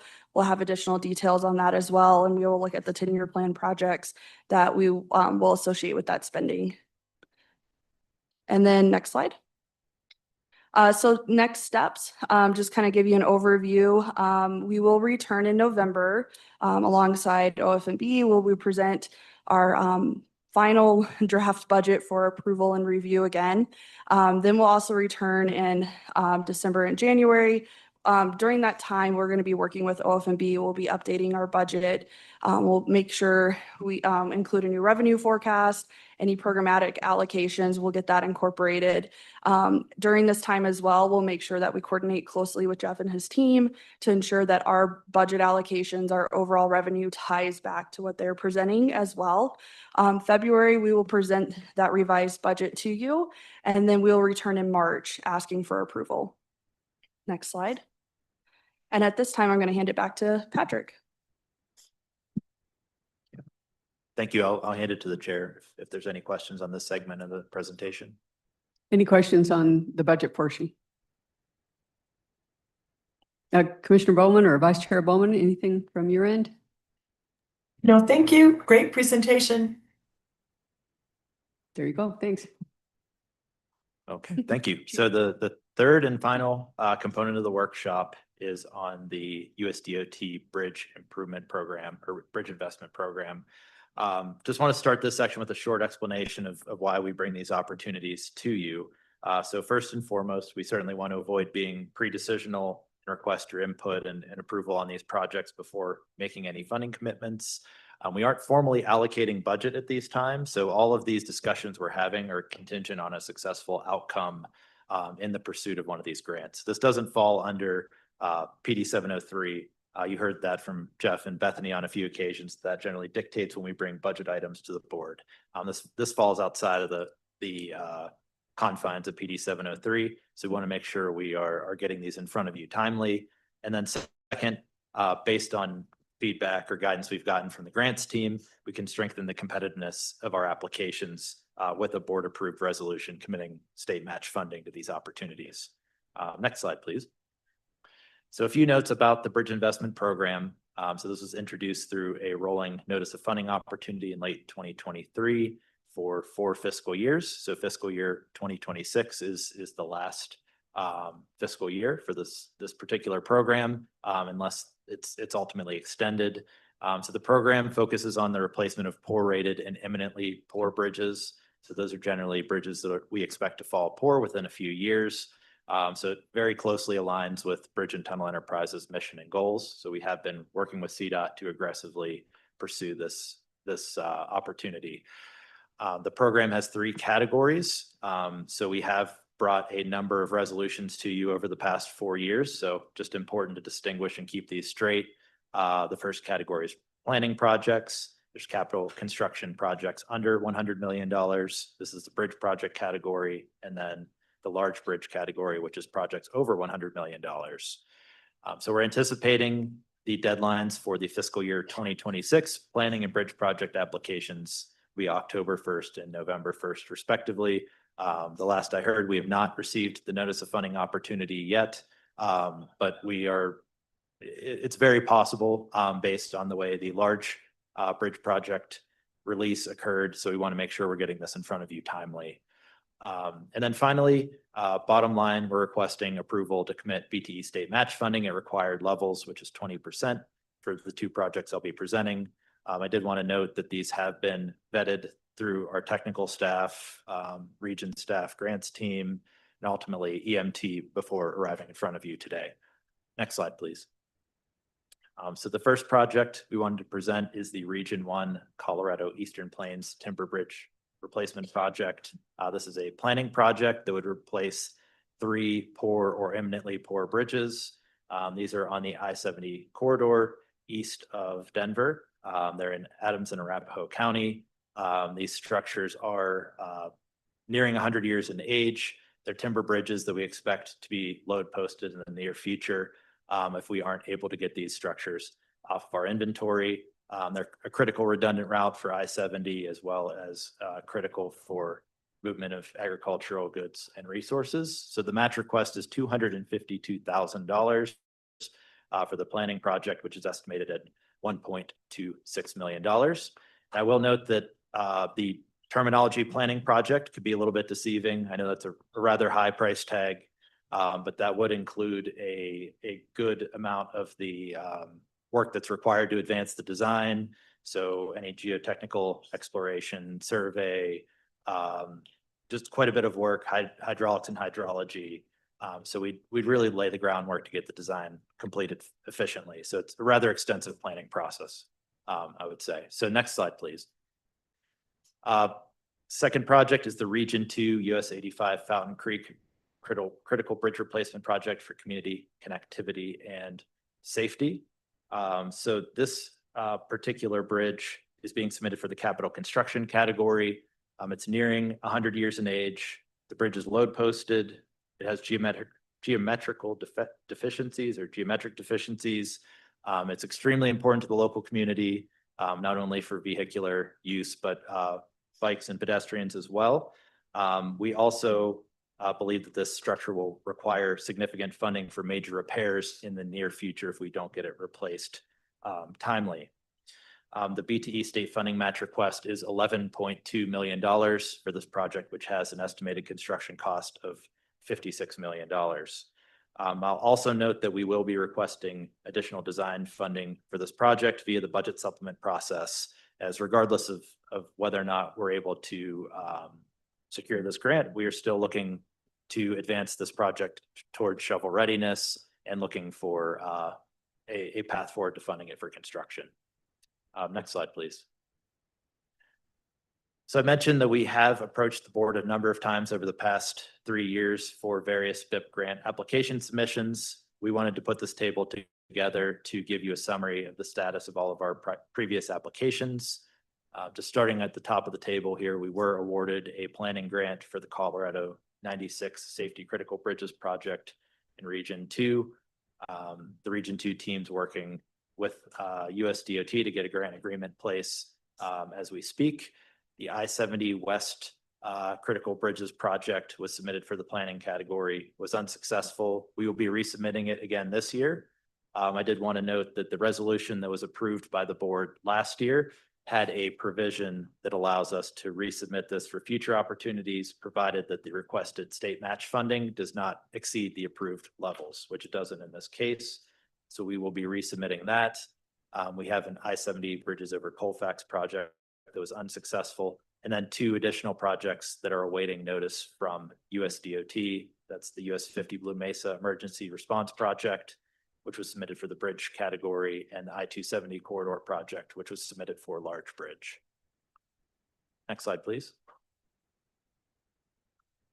That concludes our workshop. Happy to take any questions that you may have. Any questions for Patrick? Well, I got to give you one, I guess. The amounts that you've reserved for the projects that were not successful in federal funding set requests, are they still there, or are you planning to reuse those for some of the projects, the two projects you proposed today? Yeah, those funds are generally reshuffled around. So I think the reality of it is when we decide whether or not to pursue one of these projects, there's an element of it is getting feedback from the last application and understanding the probability of success on resubmitting on those.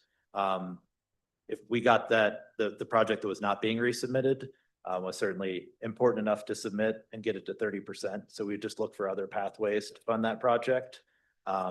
The enterprise just doesn't have the total construction funding needed to advance the project at this time, but we'll be looking to move it forward or advance it in the future.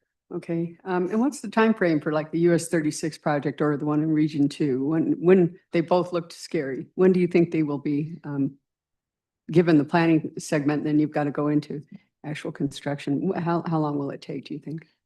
So it's certainly dependent on the project. I think looking at the Region 1 project, and Jessica, happy to turn it over to you with the permission of the chair, but just as a starting point, I think it's helpful when we do have a route like I-70 that's redundant. It allows us to get in there, replace the bridge more quickly. The Region 2 bridge project you saw, and Shane, happy to hear your input as well, but very impactful, that local community. There's not a lot of other ways to get around that crossing. So I believe that'd be a little bit more time consuming. I think there's a little bit more in the way of approvals that would be required to get that project in construction. I think both projects, just in terms of an estimate for planning forward of when we could potentially deliver it, assuming we are successful with the grant, would be in the 2027, 2028 timeframe, I believe is what we quoted in the board materials. Okay, thank you. Vice Chair Bowman, do you have any further questions? Sounds like not. So, okay, thank you both, or thank you, Patrick, for that.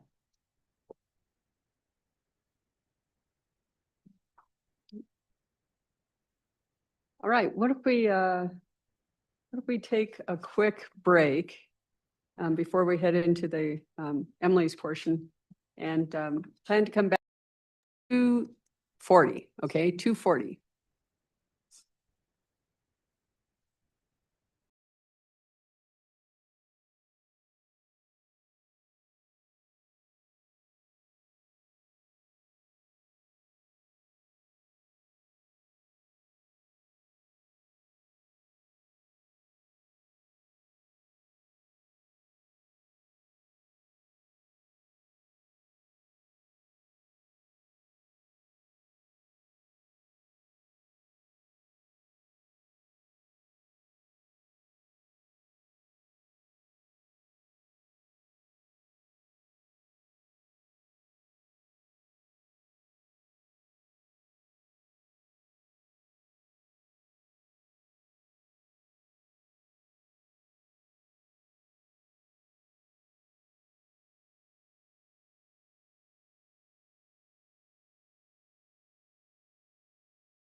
I had to drag it over there, pull stuff out. Sure. Or I can't. Oh, I'm glad. Where'd you find it? Okay. Okay, I think we're about ready to get going again. Thanks, everybody, for being prompt. Okay, here we're next up, CDOT legislative process review and concept for statutory cleanups. That's Emily Hadaway, our legislative liaison. Welcome. Thank you, Chair. Hi, everyone. Nice to meet you if I haven't met you. I'm Emily Hadaway, Legislative Liaison. As Chair Cook mentioned, we'll start out with a bit about the legislative process and my role, dive into a legislative concept that the Transportation Legislation Review Committee is pursuing as part of the interim committee bill process, and then finish off with a recap of the other Transportation Committee bills that came out of last week's bill drafting decisions. So we'll go to next slide. So it's just a little background here. Each department under the governor's office has one registered lobbyist. The governor's office can have more, but under state statute, each department can only have one lobbyist. And they act as the liaison between the department, the governor's office, and the state legislature. And each department has the opportunity to proactively pursue legislative concepts through the legislature with the governor's approval. And those are what we really call our agency bills. Typically, there's a max of 5 that each department pursues. Sometimes it's more, sometimes it's less. There's no mandate that we have to submit 5 concepts to the governor's office to pursue.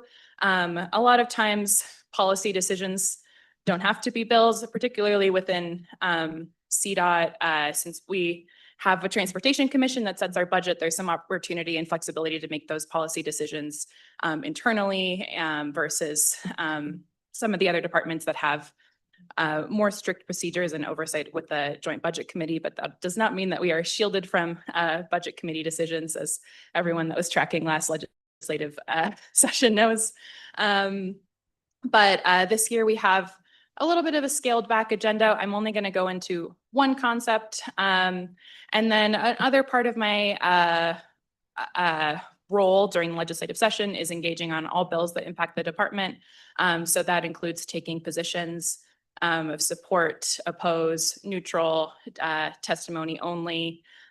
Oftentimes, or it's not cut and dry how we want to move forward. Sometimes it's pretty easy, support or oppose, but most of the times we have to work with a lot of different divisions with CDOT to figure out, is there an amendment we could pursue that would help get us to neutral? Do we just want to not engage, but maybe just be around to answer questions? What is the right approach here? And then all of those decisions also have to go through the governor's office for approval before we engage on a bill. Next slide, please. So a little bit of a timeline. Of course, January to May is when legislature is in session. So that's when we're really quickly working to review bills, answer fiscal notes. That's Jeff's team that does that, advising fiscal note requests. So that's when we are asked how much a bill would cost to implement and have to give a figure back to the Legislative Council of how much the cost will be.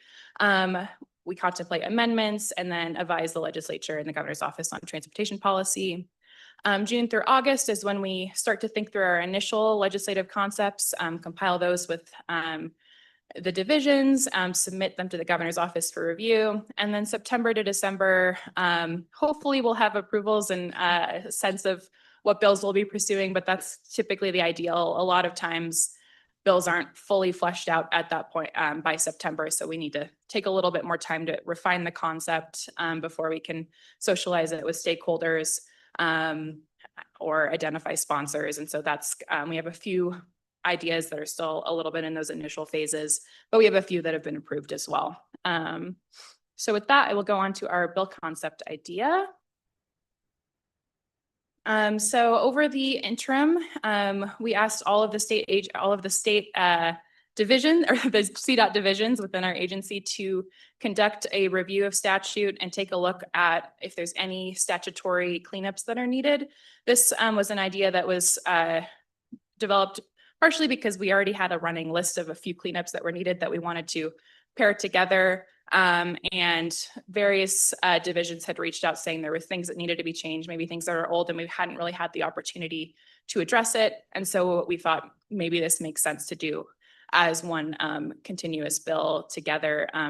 It doesn't result in the most exciting bill. It's probably one of our more boring concepts. Some of our other bills in the past have really been focused on, like we've had the hands-free law in the last few years. We had a lot of CMD safety bills, transit funding bills. This one's more just bread and butter, good government, good governance bill that makes our lives a little bit easier. And hopefully that will keep it less controversial in the legislature, but that's never how it ends up going, as Commissioner McLaughlin knows. And so these changes are very technical or minor in scope, intended to reduce confusion, affirm original legislative intent, and not shift policy direction. Last week, the Transportation Legislative Review Committee met. That is the joint committee of the Senate Transportation Committee and the House Transportation Committee. They meet every summer, and they had the opportunity to choose 5 bills to draft. Typically, they have the opportunity to draft 10 bills. That's scaled back this year, partially as a budget measure as part of the budget reductions from last year. So this year they can draft 5 bills and select 3 that will be official committee bills. That doesn't mean the other 2 won't be introduced next year, but the 3 that get selected will not count towards a legislator's top 5. So each legislator has the opportunity to draft a guaranteed 5 bills. And so if you draft a bill through the interim committees, it doesn't count towards your top 5, and you technically get a 6th bill. A lot of times legislators draft more than that, but that's the baseline guarantee. We can go into the cleanups themselves if we go to the next slide.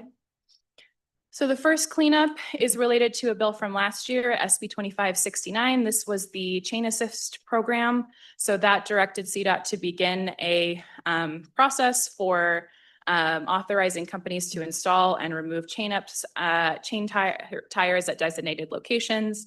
It also allows CDOT to issue a very small nominal fee to recoup the costs of administering the program. Mistakenly, the bill was drafted to remit that revenue, which is probably, I don't know, $50 or something per permit, to the Highway Users Tax Fund instead of the State Highway Fund. The Highway Users Tax Fund is the big joint fund that also is distributed to counties, cities, state patrol, a variety of different agencies. And so that doesn't really meet our goal of recouping our costs if it's then distributed amongst a variety of different agencies. It also adds new administrative costs because we'd have to collect the fee and then remit it to the treasurer's office and then slowly get a portion of it. So that's a quick fix that we'd like to do. It says 1 twice, but number 2 is actually one that we realized in the past 2 days we no longer need to pursue. So this was a quick cleanup that was clarifying some ambiguity around how the faster funding can be utilized. In 2024, there was a bill that directed us to spend $7 million or 10% of our faster safety funding on vulnerable road users. There was a small drafting error that made it seem like maybe all faster funding might be under that restriction. There could be several different interpretations, but we realized that the bill was misdrafted, but under the publication cycle after a bill, the bill drafters go in and review everything, and they actually had fixed it. So in statute, it was correct, but in the bill, it was mistaken. So no longer have to include that one. Next bill. Number 3, clarify civil penalties for major speed violators. So there's been 2 different bills in the past few years related to automated speed enforcement. One was SB 23-200, and the other one was SB 24-195. The first bill expanded the use of automated vehicle enforcement technology. The second bill was a variety of cleanups to make sure that it was clear that CDOT could also utilize this technology, and that bill has enabled us to start our speed camera program, which is operating on Colorado 119. There is a part of the bill that actually prevents us from issuing citations to violators going over 25 miles per hour over the posted speed limit, which is the kind of opposite of what we would want, is that you would want the most severe violators to make sure that they were the ones receiving the civil penalty. That's something we tried to clean up in 2024 and had some difficulty getting through. So we've worked with local governments and figured out some language that's workable. And so now I think we have a clear path to get this done. Luckily, in the meantime, we're only issuing warnings. We haven't begun issuing citations, and we still have the ability to refer those major violators to local law enforcement in our rules if we wish. So if we find a severe repeat offender that's going through a construction zone at incredibly high speeds, we can always turn that over to local law enforcement and share that information in the meantime until this is fixed. But having a uniform penalty makes a lot of sense. So that's one of the bigger fixes. Number 4, clarify commercial vehicle lane restrictions. This is a cleanup from SB 24-100, which is our big commercial motor vehicle safety bill 2 years ago. That bill codified a few existing spots on I-70 where commercial vehicles cannot enter the furthest left lane. It also added a few new spots. It said furthest left lane, but it didn't say furthest left general purpose lane, which adds some ambiguity because there are some spots, including the Mountain Express lane and then the future Floyd Hill managed lane, that do not allow CMVs. And so if you imagine yourself as a CMV driver, what is the furthest left lane? If you're already not allowed in the managed lane, then can you drive in the furthest left general purpose lane? It's just a bit confusing. So saying general purpose lane makes a lot of sense. Next slide. Number 5 relates to the Transportation Commission. So Broomfield County is not listed under the list of represented counties under the Transportation Commission districts because prior to 2001, it was not a county. So this change would clarify that Broomfield is under the boundaries of Commission District 4. So congratulations.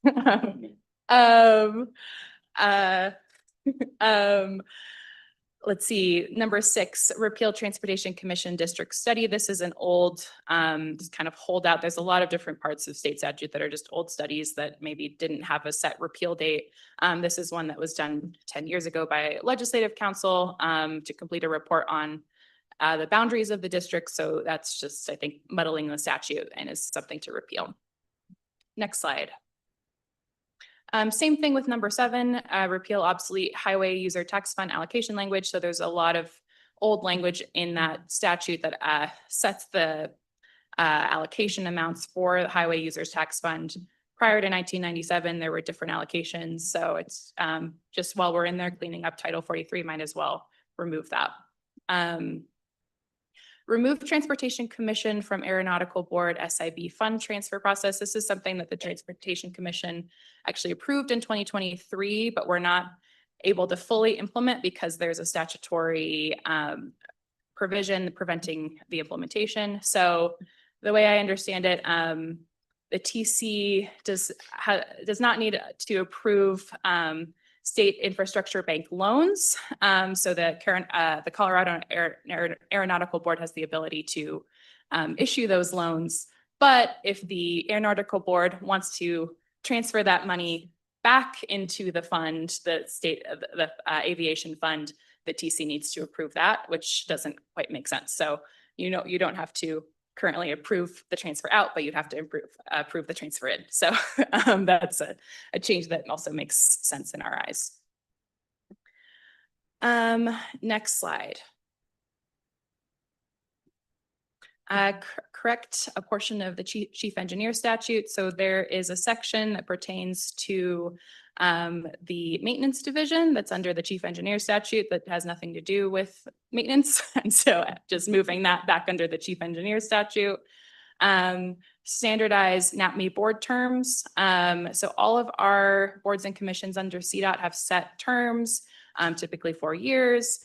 I think all of them are 4 years, except for the non-attainment area pollution mitigation enterprise. I think that was just an oversight in SB 21-260. So this would set an appointed board term so that there is just consistency across all of our boards. And we're also considering the addition of a statutory trigger that would direct the legislature to create a new NAPME board seat if a new area falls into non-attainment. So right now, if a portion of the state falls into non-attainment, they would not have any representation on the board. Next slide, I think there's just one more. And the last one is renaming the Freight Mobility and Safety Branch. So there's been an effort within DTD to standardize naming practices and make all of the branches offices. There were some offices, there were some branches, just effort to standardize that, but this is one that is created in statute. So we're not able to standardize that name unless there's a change. So this would now become the Office of Freight Mobility and Safety instead of the Freight Mobility and Safety Branch. There is just some confusion about what is a branch, what is an office. An office was a lot more clear. And then finally, speaking to some of the other TLRC bills. So I spoke to the CDOT statutory revision bill. That's what I just reviewed. The TLRC also voted to draft a Colorado Scenic Byways bill. That one was a little bit of a surprise last week. We haven't seen the exact bill language of what they're looking to do. The idea on paper was to make it easier for CDOT to accept gifts, grants, and donations to create new scenic byways, because there's currently a moratorium on new byways. But we do currently accept a lot of grants and gifts and donations and have a lot of partnerships. So I don't think there's anything currently preventing us from accepting those. But the moratorium is in place, not as much because maybe people would be willing to partner with us on startup costs. It's partially because there's no continuous administration revenue source to continue this program. Basically, prior to 2012, we received $1 to $2 million in federal funding for the program. That funding was eliminated. So now the commission is really focused on sustaining the existing system.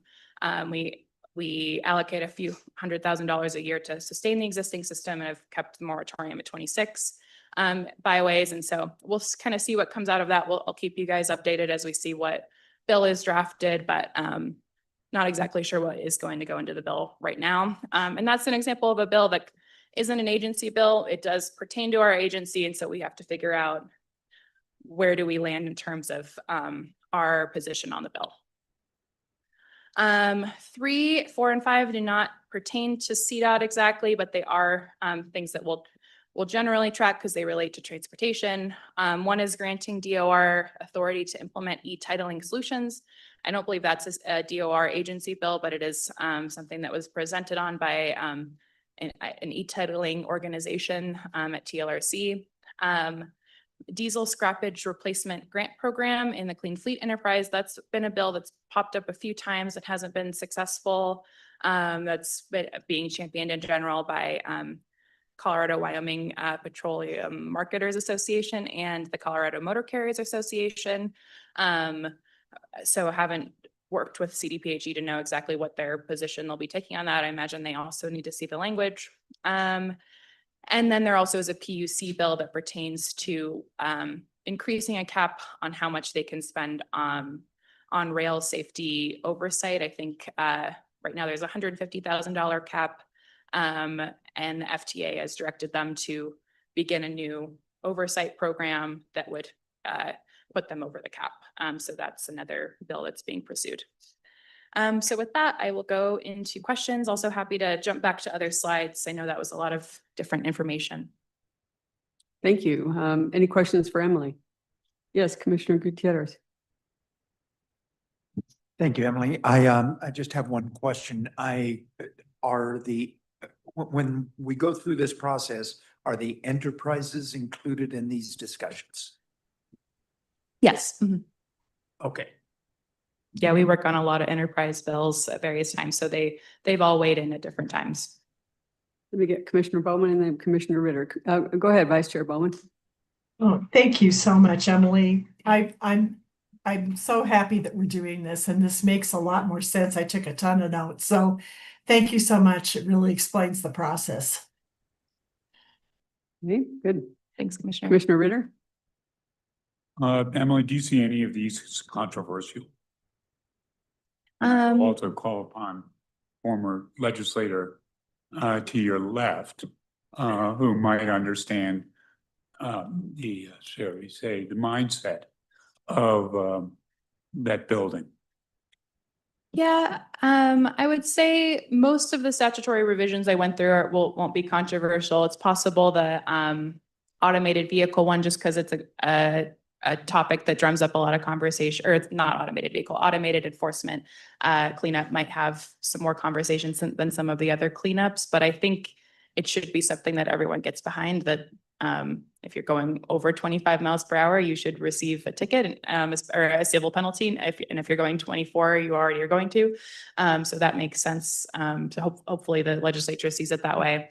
As far as these, it's hard to say. I'd say the diesel scrappage one is one that hasn't succeeded in the past. And so that's because there has been different push and pull within the legislature. So I'd say that one is maybe the most likely to have a big back and forth, but it doesn't as much pertain to CDOT. Okay, thank you. Any others? Well, thank you. And I would note for the new members that we've got, once we get underway, the legislative session gets underway, Emily provides really good updates on a weekly basis. So we're able to follow the progress of the bills in question. So thanks. Thank you. And I'll say, I'm also happy to come back as we solidify our other concepts. There's one concept we're working through with the CDOT Efficiency and Accountability Committees starting tomorrow on abandoned vehicles in the right of way. So as we figure that out with the committee, then we'll come back as well and share that information. Excellent. Thanks. Okay, on to our last item. It's the 10-year plan workshop, and we've got Darius Pakbas, and yep, he's there, and joined by Marissa Gauhen. Did I say it right that time? Gahan. Okay, sorry about that. Anyway, welcome, and thanks first for the work on this document. Thank you, Madam Chair. So we'll have this workshop in two parts, which is one, talking about the statewide plan and preparing for the adoption of this document, which lays the groundwork for the 10-year plan, which will go in depth in future workshops and give a preview later today. So Marissa is going to cover that. So I'm going to turn it off to her to talk about that, and noted that in the packet, I believe it's in the packet, or it may be a supplement to the packet. I forget which one it is. And Herman, you can remind me what it is, if it's a supplement or a I'd call it an appendix. Appendix. All right, there we go. So the original and then the red line piece on there. And then Madam Chair, you let us know that we left out the actual number on one of our PD 14 measures for the greenhouse gas measure, and we'll get that corrected before we post it online. So appreciate that. So as part of that, I'm going to turn it over to Marissa, who's going to go through the statewide plan adoption piece.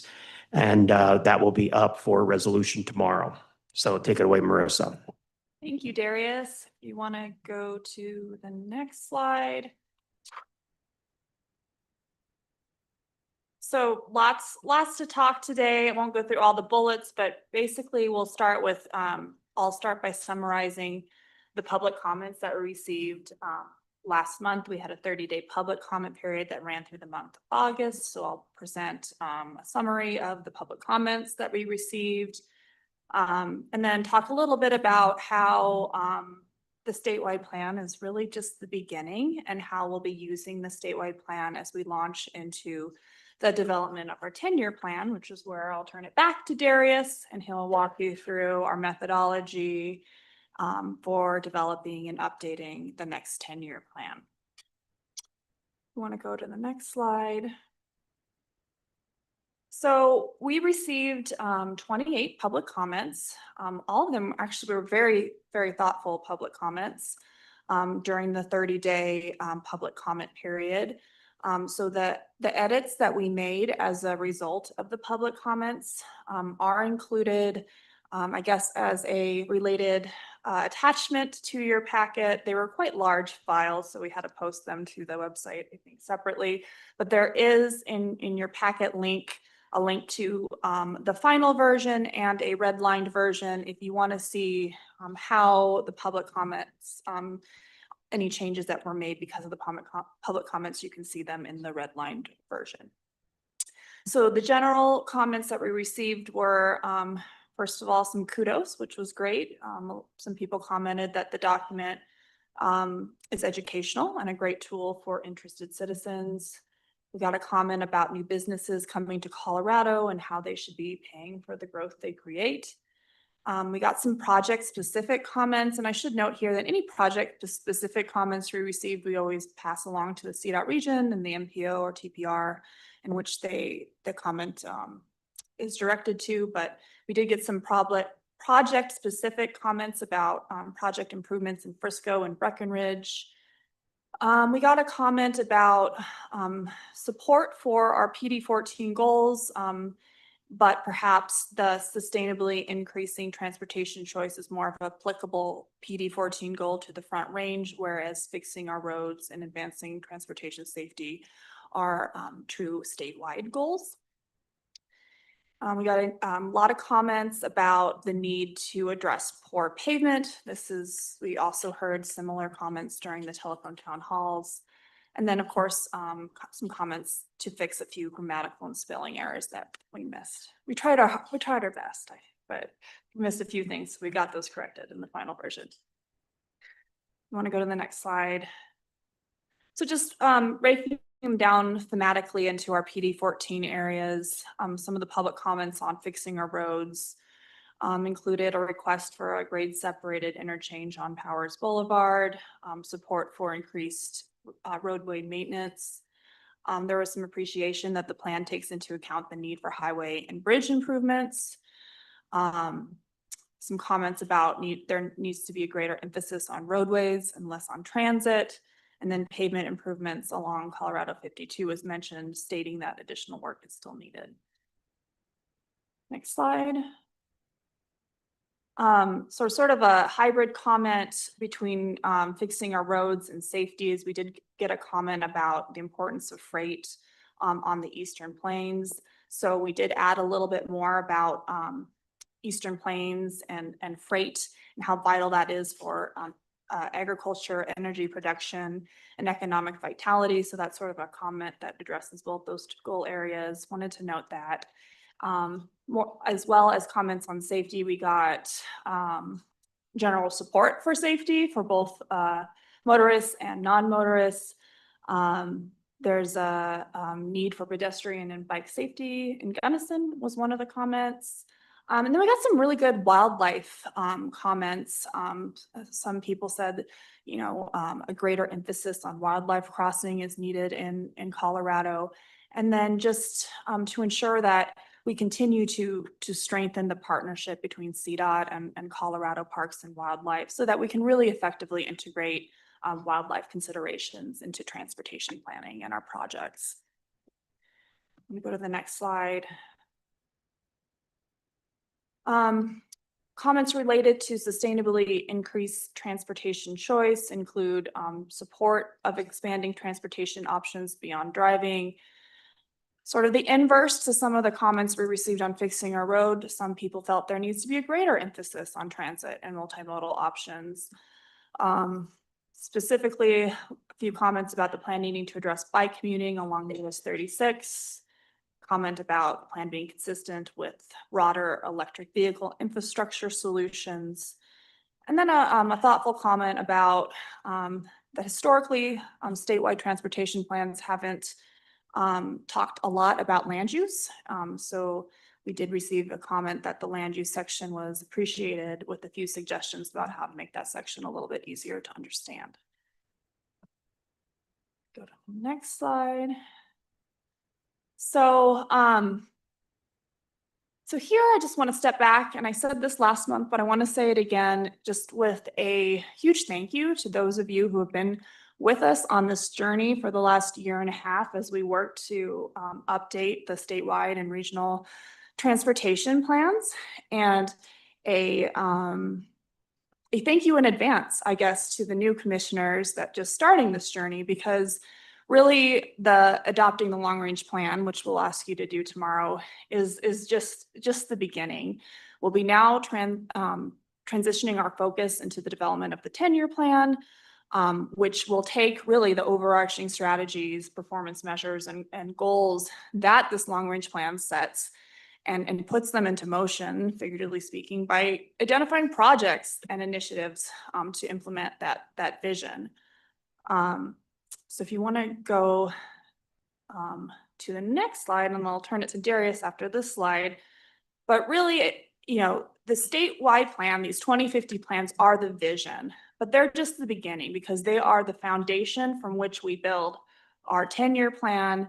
And then when the projects are funded, they go into our 4-year STIP, and that's when you see them being constructed and turning into sort of an achievable reality. So there's a few through lines that connect each of these plans together, which Darius will talk about in the next slides.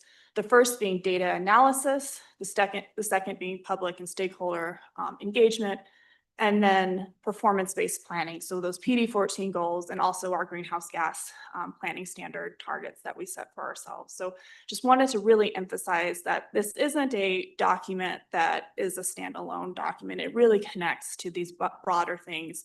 And we use data, we use stakeholder and public engagement and performance-based planning to connect the dots and link them all together. Thank you, Marissa. So next slide, please.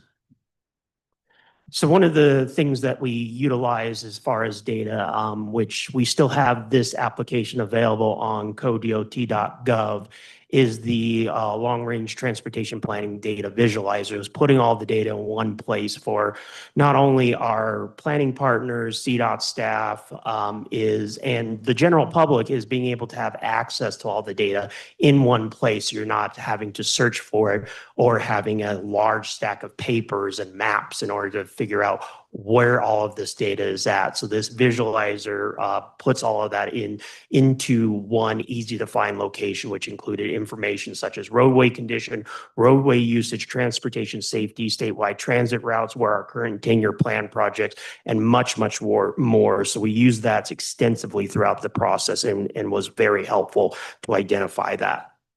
Next slide, please.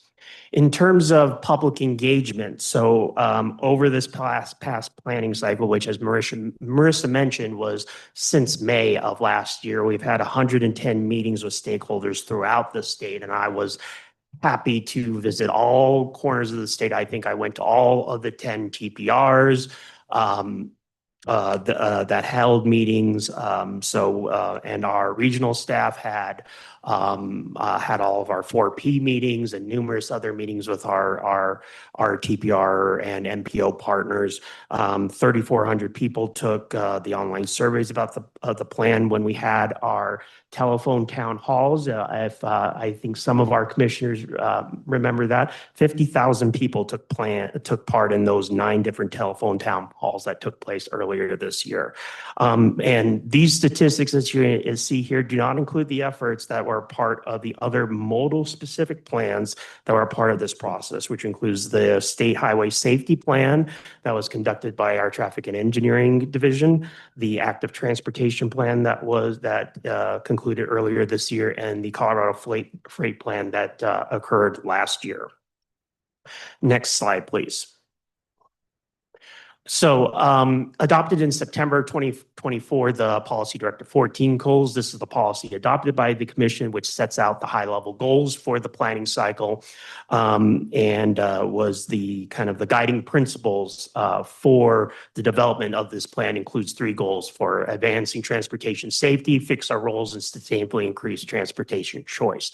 And in that includes 7 high-level measures, and there is kind of like a starting point of where we're at with that in your packet currently, which includes traffic-related fatalities and serious injuries, and that same measure as applied to vulnerable road users, where we're at with bridge condition and pavement condition, greenhouse gas reduction from the transportation sector, VMT per capita, vehicle miles traveled, I should say, and statewide transit,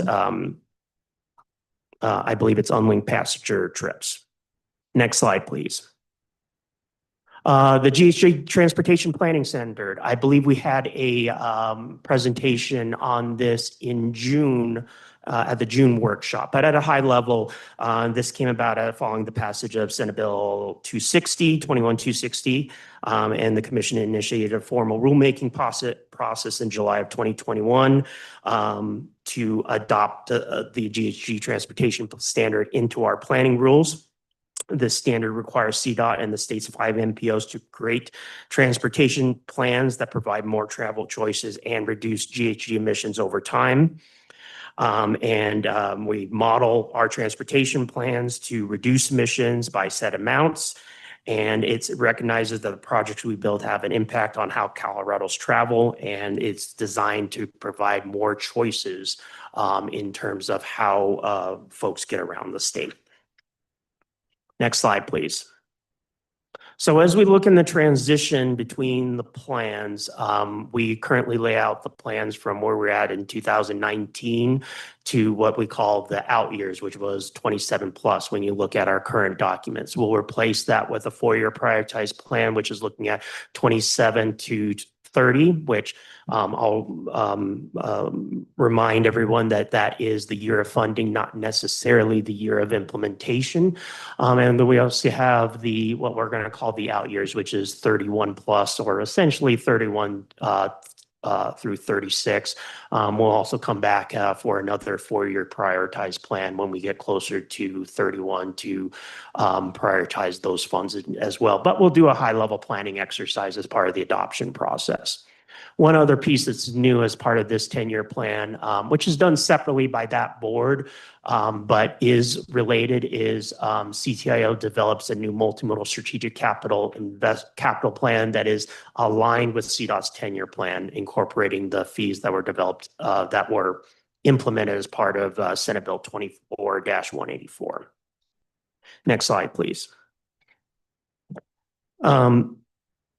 I do want to bring back this slide, which is taking a look at the anticipated funding. And these are, of course, planning totals. The future is never certain, and there's a lot of things that can change between now and the end of the plan, fiscal year 2036. So we use this to develop the plan. And of course, the commission adopts the budget annually, and we'll adjust these totals as those budgets come up. But the chief financial officer, I believe in September of 2024, presented these totals for us to develop the financial portion of the plan, which was an estimated $900 million in the first 4 years, and in the out years about $1.35 million, and that it was around $225 million each fiscal year. We'll note that this is only a portion of the CDOT budget each and every year, and this is these are, of course, a mix of state funds based on the flexible funds on a pot that we call the, quote, strategic funds. Next slide, please. So at the March 2025 Commission workshop, the distribution of these funds was presented, which was based off of what the Commission approved through Resolution 190211, with a off-the-top distribution of $6 million annually going to Bustang capital projects, which will be its own separate line item in the 10-year plan, with the rest distributed in the formula that you see on the screen to the different regions for capital projects in the 10-year plan. As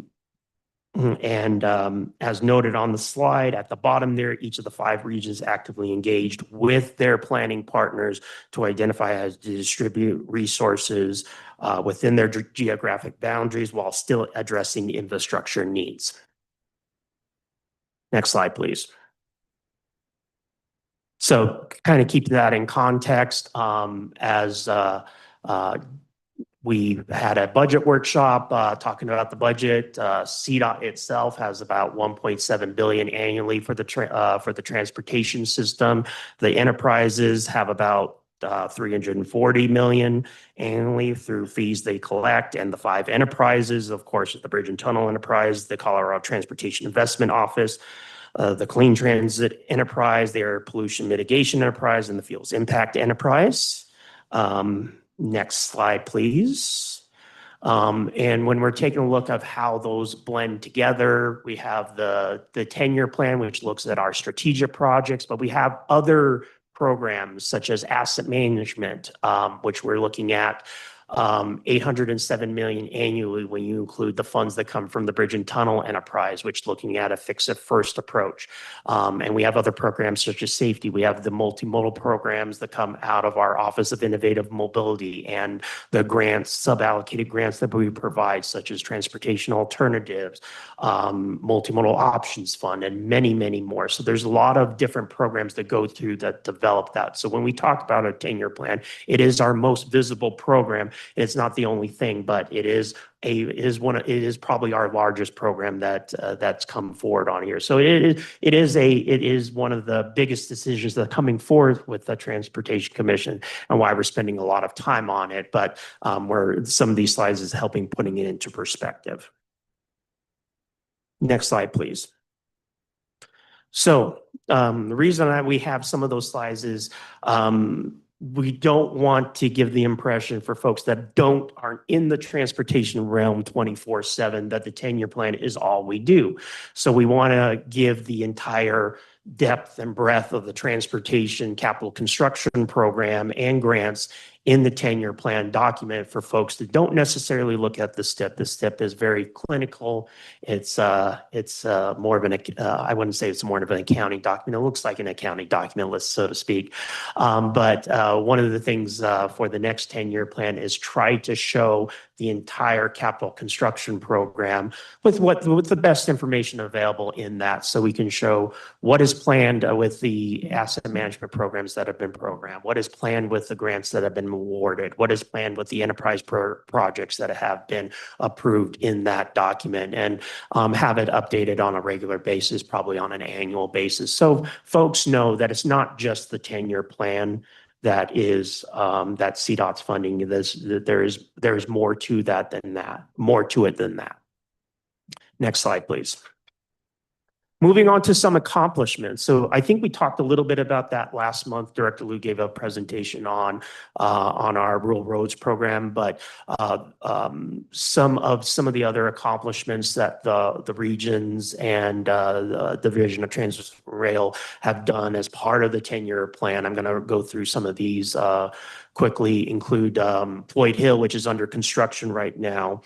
So this project is on I-70, of course, between Evergreen and Idaho Springs. It fills the 2-mile frontage road gap to improve emergency vehicle routing and installing wildlife fencing and crossing, and designed to reduce bottlenecks, increase safety on I-70, and showing the funding that's in the 10-year plan and its commitment for it helped get a grant application secured for $100 million as part of the multimodal project discretionary grant funding. That's what MPDG funding stands for that project. So that's how we're able to secure getting that grant from the feds on that particular project.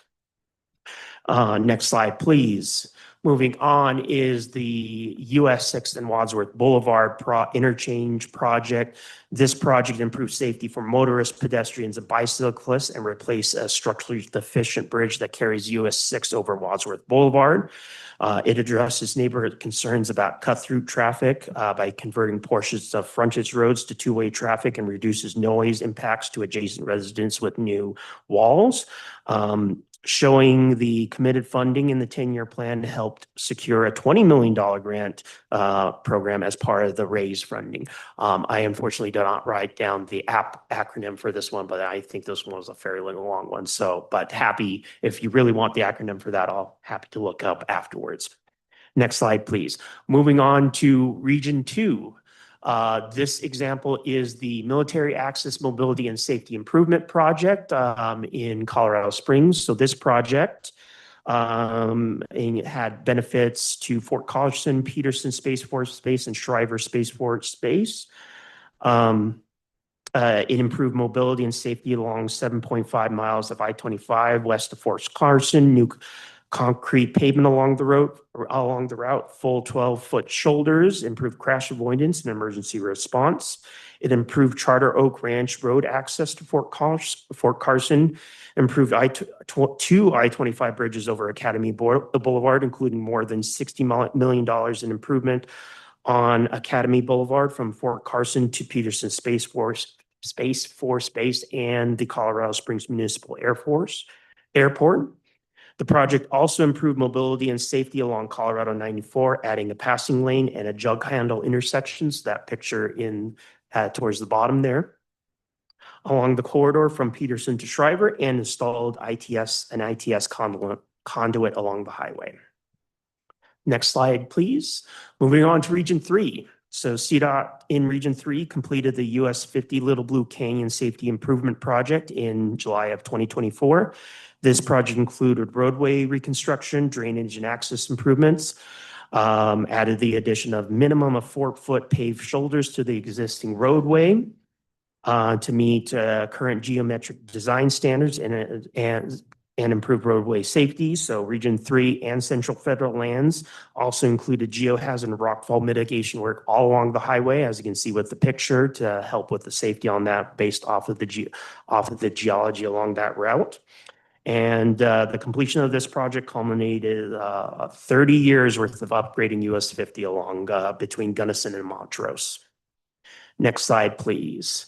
Moving on to Region 4, I-25 North, the mobility hub build out. So in Region 4, CDOT has proactively recognized and planned for the rapid population increase by committing to providing multimodal choices such as express lanes, mobility hubs, carpool lots, all in the effort to reduce congestion and provide travel choices along that corridor. So as part of the recently completed 26-mile-long operational safety improvements, CDOT constructed 3 mobility hubs at Firestone and Longmont along Colorado 119, in Berthoud at Colorado 56, and Centera Loveland off of the new Kendall Parkway, just north of the US 34 interchange on I-25, completing the build out of the mobility hub network in Region 4, which you can see the picture of right there on the slide. Next slide, please. Another part of that is investing in the interstates as part of Region 4. So some of those accomplishments include the I-70 Bethune to Kansas project, what I believe you might have heard about at last month. Another one included I-76 Iliff to Crook. So some of those projects that were part of Region 4's 10-year plan.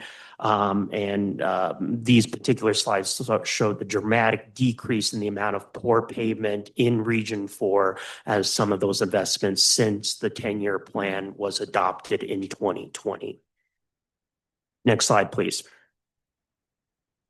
And then finally, the Colorado 119, the partnerships for that project with Bus Rapid Transit and mobility improvements along that corridor, which include partnerships with DRCOG, Boulder County, City of Boulder, RTD, City of Longmont, the Federal Highway Administration, and many, many others, which some of it included providing transportation choice, improving safety, helping reduce congestion, ensuring we can maximize operational efficiency, among many, many other benefits to that potential project, as you see on the screen. Next slide, please. Moving on to Region 5, the US 550-160 Connection South project. So this is near Durango on the 2 major highways in southwest Colorado. So what this project did was connect those 2 roads reconstructing that junction, and improving mobility and safety at that critical junction. So this was a $100 million project, and was completed in November of 2024. Next slide, please. This project, US 160 McCabe Creek, was a significant resiliency issue as it crosses McCabe Creek near Pagosa Springs. So it involved replacement of an old culvert, installation of a new concrete box culvert, and daylighting McCabe Creek downstream of the highway. So completed in 2023 at the cost of $11.2 million. And then finally, do want to mention Bustang. So next slide, please. There we go. All right.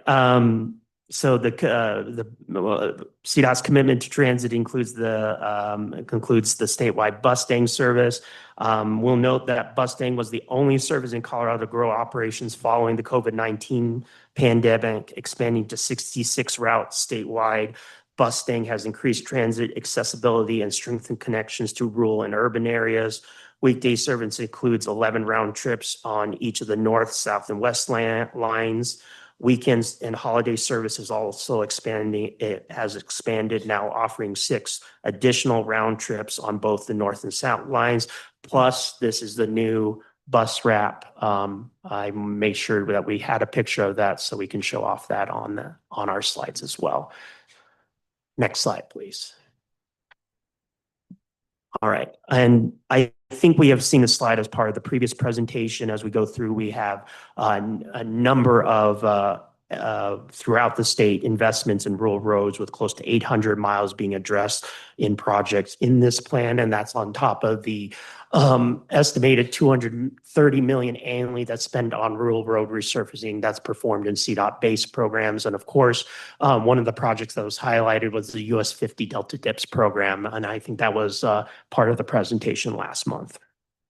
Next slide, please. So, and I think this was a slide that was debuted last month, which include efforts to improve bridges and infrastructure as part of the plan. And part of that was explained as part of Patrick's presentation earlier, and some of the safety improvements as part of the plan. Next slide, please. Thank you. So, how to wrap it all up with some of the accomplishments as part of the 10-year plan. So 100% of the projects from the first 4 years are either complete or are underway. We have, at the start of this construction season, we have over 50% of the projects are either complete or in progress. We have 84 projects done, another 46 projects are under construction from the plan that was originally adopted back in, it says 2019, I think it was adopted in 2020, so I apologize for the typo there.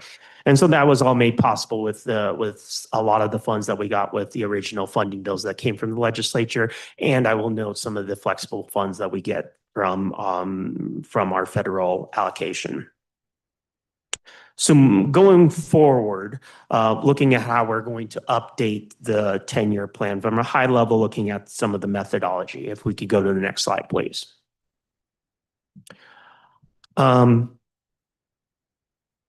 We'll note that if a project is currently under construction, it will move forward into the next 10-year plan. So we'll keep that on the plan for visibility's sake, knowing that, for example, Floyd Hill, that's still going to be under construction. They'll still be on the 10-year plan until it is completely done. A project, for example, that is completely done. For example, the South Camp will probably not see on the 10-year plan, probably have an accomplishments report noting that, the South Gap is done, but you probably won't see that on the 10-year plan going forward.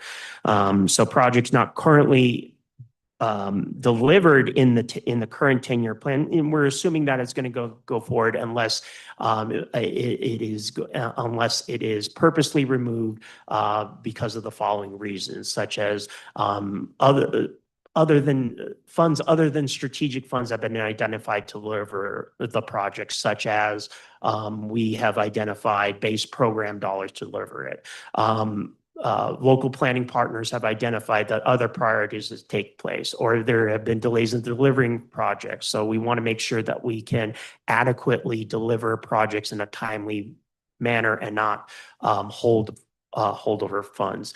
And if a project comes up, we will want to have a clear justification as to why, be backed out with data and vetted through our plan with our planning partners, which is happening now and has been happening over the past few months. Next slide, please. So of course, we have to add into the pipeline as we go out in years. So as we add into it from a very high level, we'll look at a couple of different ways that we'll add projects into it, which of course, looking at some of our worst assets into to address our poor assets, particularly looking at pavement condition, because we want to help our base asset management program get caught up and be able to continue with its fix-it-first approach. And of course, we have our rural TPR and MPO priority projects from their plans in order to address their long-term needs and fix transportation issues and be able to address concerns that they have identify in their plans and future priorities. And then, of course, looking at transit needs from regional transit plans and potential recommendations with the transit connection studies as appropriate. Next slide, please. As part of the updates, we'll include updating project cost estimates, updating strategic funding sources, updating project scopes and locations, project statuses, anticipating construction start and end dates as well. A lot of the stuff we update on a regular basis as needed, as well as part of our quarterly reports, but we'll doing a fresh update as well as that in the new reports. So a preview of what's next. So we wanted to give a quick preview of some of the projects you might be seeing as we get ready to workshop this in the coming months from the different areas of the state. Next slide, please. So in Region 1, Region 1 has worked through their 4P process, which stands for Project Priority Programming Process, which is meetings with the counties in order to identify what their priority projects are to be taken a look as part of the STIP process. So with the meetings with their county partners, what they heard was at a high level is maintenance of our assets, safer streets for all, making sure that we can adapt our infrastructure for regional growth and multimodal infrastructure integration. One of the major projects that we'll be taking a look at in the next 10-year plan is, of course, the Federal Boulevard Bus Rapid Transit Project, which is 18 miles of safety and operational improvements with side-running BRT lanes. It includes service frequency every 7 to 15 minutes, connect with several RTD rail lines to Bus Rapid Transit. Those are the B, D, G, and W lines, improvement to ADA accessibility and sidewalk gaps. Design is currently at about 70% with final plans by about 2027 and construction to follow. Next slide, please. Moving on to Region 2, one of the previews is US 50 resurfacing at passing locations project. So this project is integrated with a safety operation highway improvement for freight and travel passing lanes. I believe that acronym is SHIFT project, which will improve the surface condition of mainline US 50 and work on new passing lanes. I believe this is east of Pueblo. US 50, of course, is a national freight route, so we have freight coming in there. Plus, we have near there one of the areas that builds the parts for the windmills for energy production, and of course, those are extra long, oversized loads, and so making sure that we have safety along that. So 12 passing lanes will be constructed between Pueblo and the Kansas border along this rural 2-lane highway, and SHIFT grants will reduce crashes and improve travel efficiency. Combined with passing lane There'll be pavement fixes. This project combines pavement fixes and advancing transportation safety. So it addresses two of the three key PD14 goal areas. Looking into Region 3, next slide, please. So they have been working with their planning partners over the past couple of months, specifically on the following corridors: I-70 in Glenwood Canyon, I-70 Vail Pass, US 40 in Route Grand and Moffett counties, Colorado 24 in Lake County, I-70B in Grand County. So I-70B is, of course, I-70 business route through Grand Junction. I said Grand County, I apologize, I meant Grand Junction. State Highway 92 in Delta County and State Highway 9 in Summit County.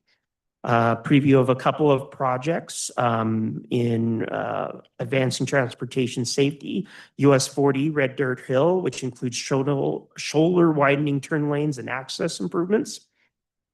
For fixing our roads, I-70 Glen Canyon, which is type 8 guardrail replacement and paving with concrete throughout the corridor. And for sustainably increasing transportation choice, multimodal improvements on I-70 business route, providing a safer travel experience for cars, pedestrians, and cyclists in Grand Junction. Moving on to Region 4. Thank you. I'm sorry, I did not say next slide. I apologize, Jamie. We'll go on to the next slide, please. Next slide. All right. Region 4, they have been working with their stakeholders as well. So they have been working through their priorities and helping to identify shared goals and values. Overall, to kind of wrap everything up, they receive unanimous support from all four of their planning regions, which include two TPRs and two MPOs for a proposed list of recommendations for their portion of the 10-year plan. And you can see some of the efforts that they went through right there as their proposed project list gets finalized when it comes and as they present it later on in the next couple of months. So some of the items include, next slide, please. Colorado 14 safety improvements in ALT. There we go. So this, just for some background, Colorado 14 connects the urban Front Range to rural eastern Colorado. So this route has an increase in commuter traffic along Colorado 14 between US 85 and I-25 with a mix of cars, freight, oil and gas, and trash trucks going to and from landfill along the corridor, and has seen an increase in serious injuries and fatal crashes along the corridor. Region 4 staff has completed a road safety audit with stakeholder involvement, and this audit was along Larimer County Road 5 and Weld County Road 43. This utilized a 3D analysis of passing zones and intersection slight distance for a complete evaluation of safety and concerns. So this will include safety improvements, bike ped improvements, pavement resurfacing near the town of Volt, and they're going to propose fundings to address some of these concerns in the 10-year plan. All right. I'm getting towards the end, I promise. Moving on to Region 5. So a couple of items in 3 of the goal areas. So in Region 5, we have US 160 Elmore's East Safety and Mobility Project. This one's a $100 million project that will improve safety and mobility on a critical transportation corridor between Durango and Bayfield. So it will incorporate features that will improve safety and mobility while accommodating projected traffic volumes along that corridor. For Fix Our Roads, we have Colorado 159 to Colbera Creek south of San Luis. It is a 17.5 million rural road safety surface treatment project, and is one of the region's high priority pavement asset treatment projects that is not currently funded. So it'll be recommended for funding in the 10-year plan. And finally, multimodal improvements in Colorado 145. So this will improve sidewalks, pedestrian crossings, and install 88 ramps in the towns of Rico, Sawpit, Placerville, and Norwood. The project will improve walkability within these communities and provide better access to local and regional transit services. All right, next slide, please. All right, this is my last slide. So you can see our timeline on where we were at and where we are now. So we're ending we started this planning cycle, as I mentioned at the beginning of this presentation, and probably mentioned at the beginning of this entire process back in May last year. So this is going to culminate in a revised 10-year plan document and proposal that will be presented to the commission at a future commission meeting later on for your consideration, with the full build out of all the projects proposed and the strategic plan on their strategic funds that are proposed to each of these projects in the near future. Based on that, and it will also include the greenhouse gas planning standard report and analysis for consideration per the planning standard rule. So with that said, happy to take any of your questions today and appreciate your time today. Okay, open it up for questions. Commissioner Jones. I might have a bunch, sorry. I'm trying to wrap my head around the funding. I think you said the overall sort of transportation pot of funding available in Colorado, if you add CDOT's budget and the enterprises, is a little over 2 billion annually. So then the 10-year plan going forward would be about 11% of that. Or maybe maybe we should talk about the project funding available under the full CDOT budget. Just trying to understand what role the 10-year plan plays relative to the rest of the money. Sure. So if we go back to sort of our budget presentation, our annual revenues are about 2.2 billion across CDOT and all of the enterprises. Of that, this amount varies year over year, but I think in fiscal year 26, 37% of our revenue is going to capital construction.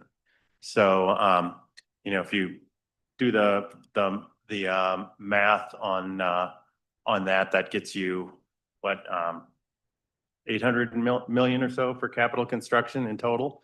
So if you were to look at the 225 that Darius is referring to, you're probably talking about, a quarter to a third of all of our capital construction funding in a given year going to the 10-year plan. Now, I will say that in the last few years, it's been a lot more than that because of the one-time funding that increased substantially the amount going to the 10-year plan. As we're now kind of moving into an era where we're living on sort of ongoing revenues as opposed to having a lot of upfront funding like 267, that proportion is dropping down, and now it's more, like I said, something like a third of the funding, with the rest of the funding being in the capital construction program being Bridge Enterprise, our asset management programs, safety programs, et cetera. Go ahead. Thank you. That's super helpful. No, Can go I- ahead. So you'd mentioned that for the first time going forward, we're going to see a supplement that shows all of this funding, which is awesome and wonderful. But I guess I don't know when that supplemental is going to be available, but how do we make decisions about 10-year plan project funding if we don't know what other funds might be flowing to that project from other places? And so I guess what's the timing on getting that information?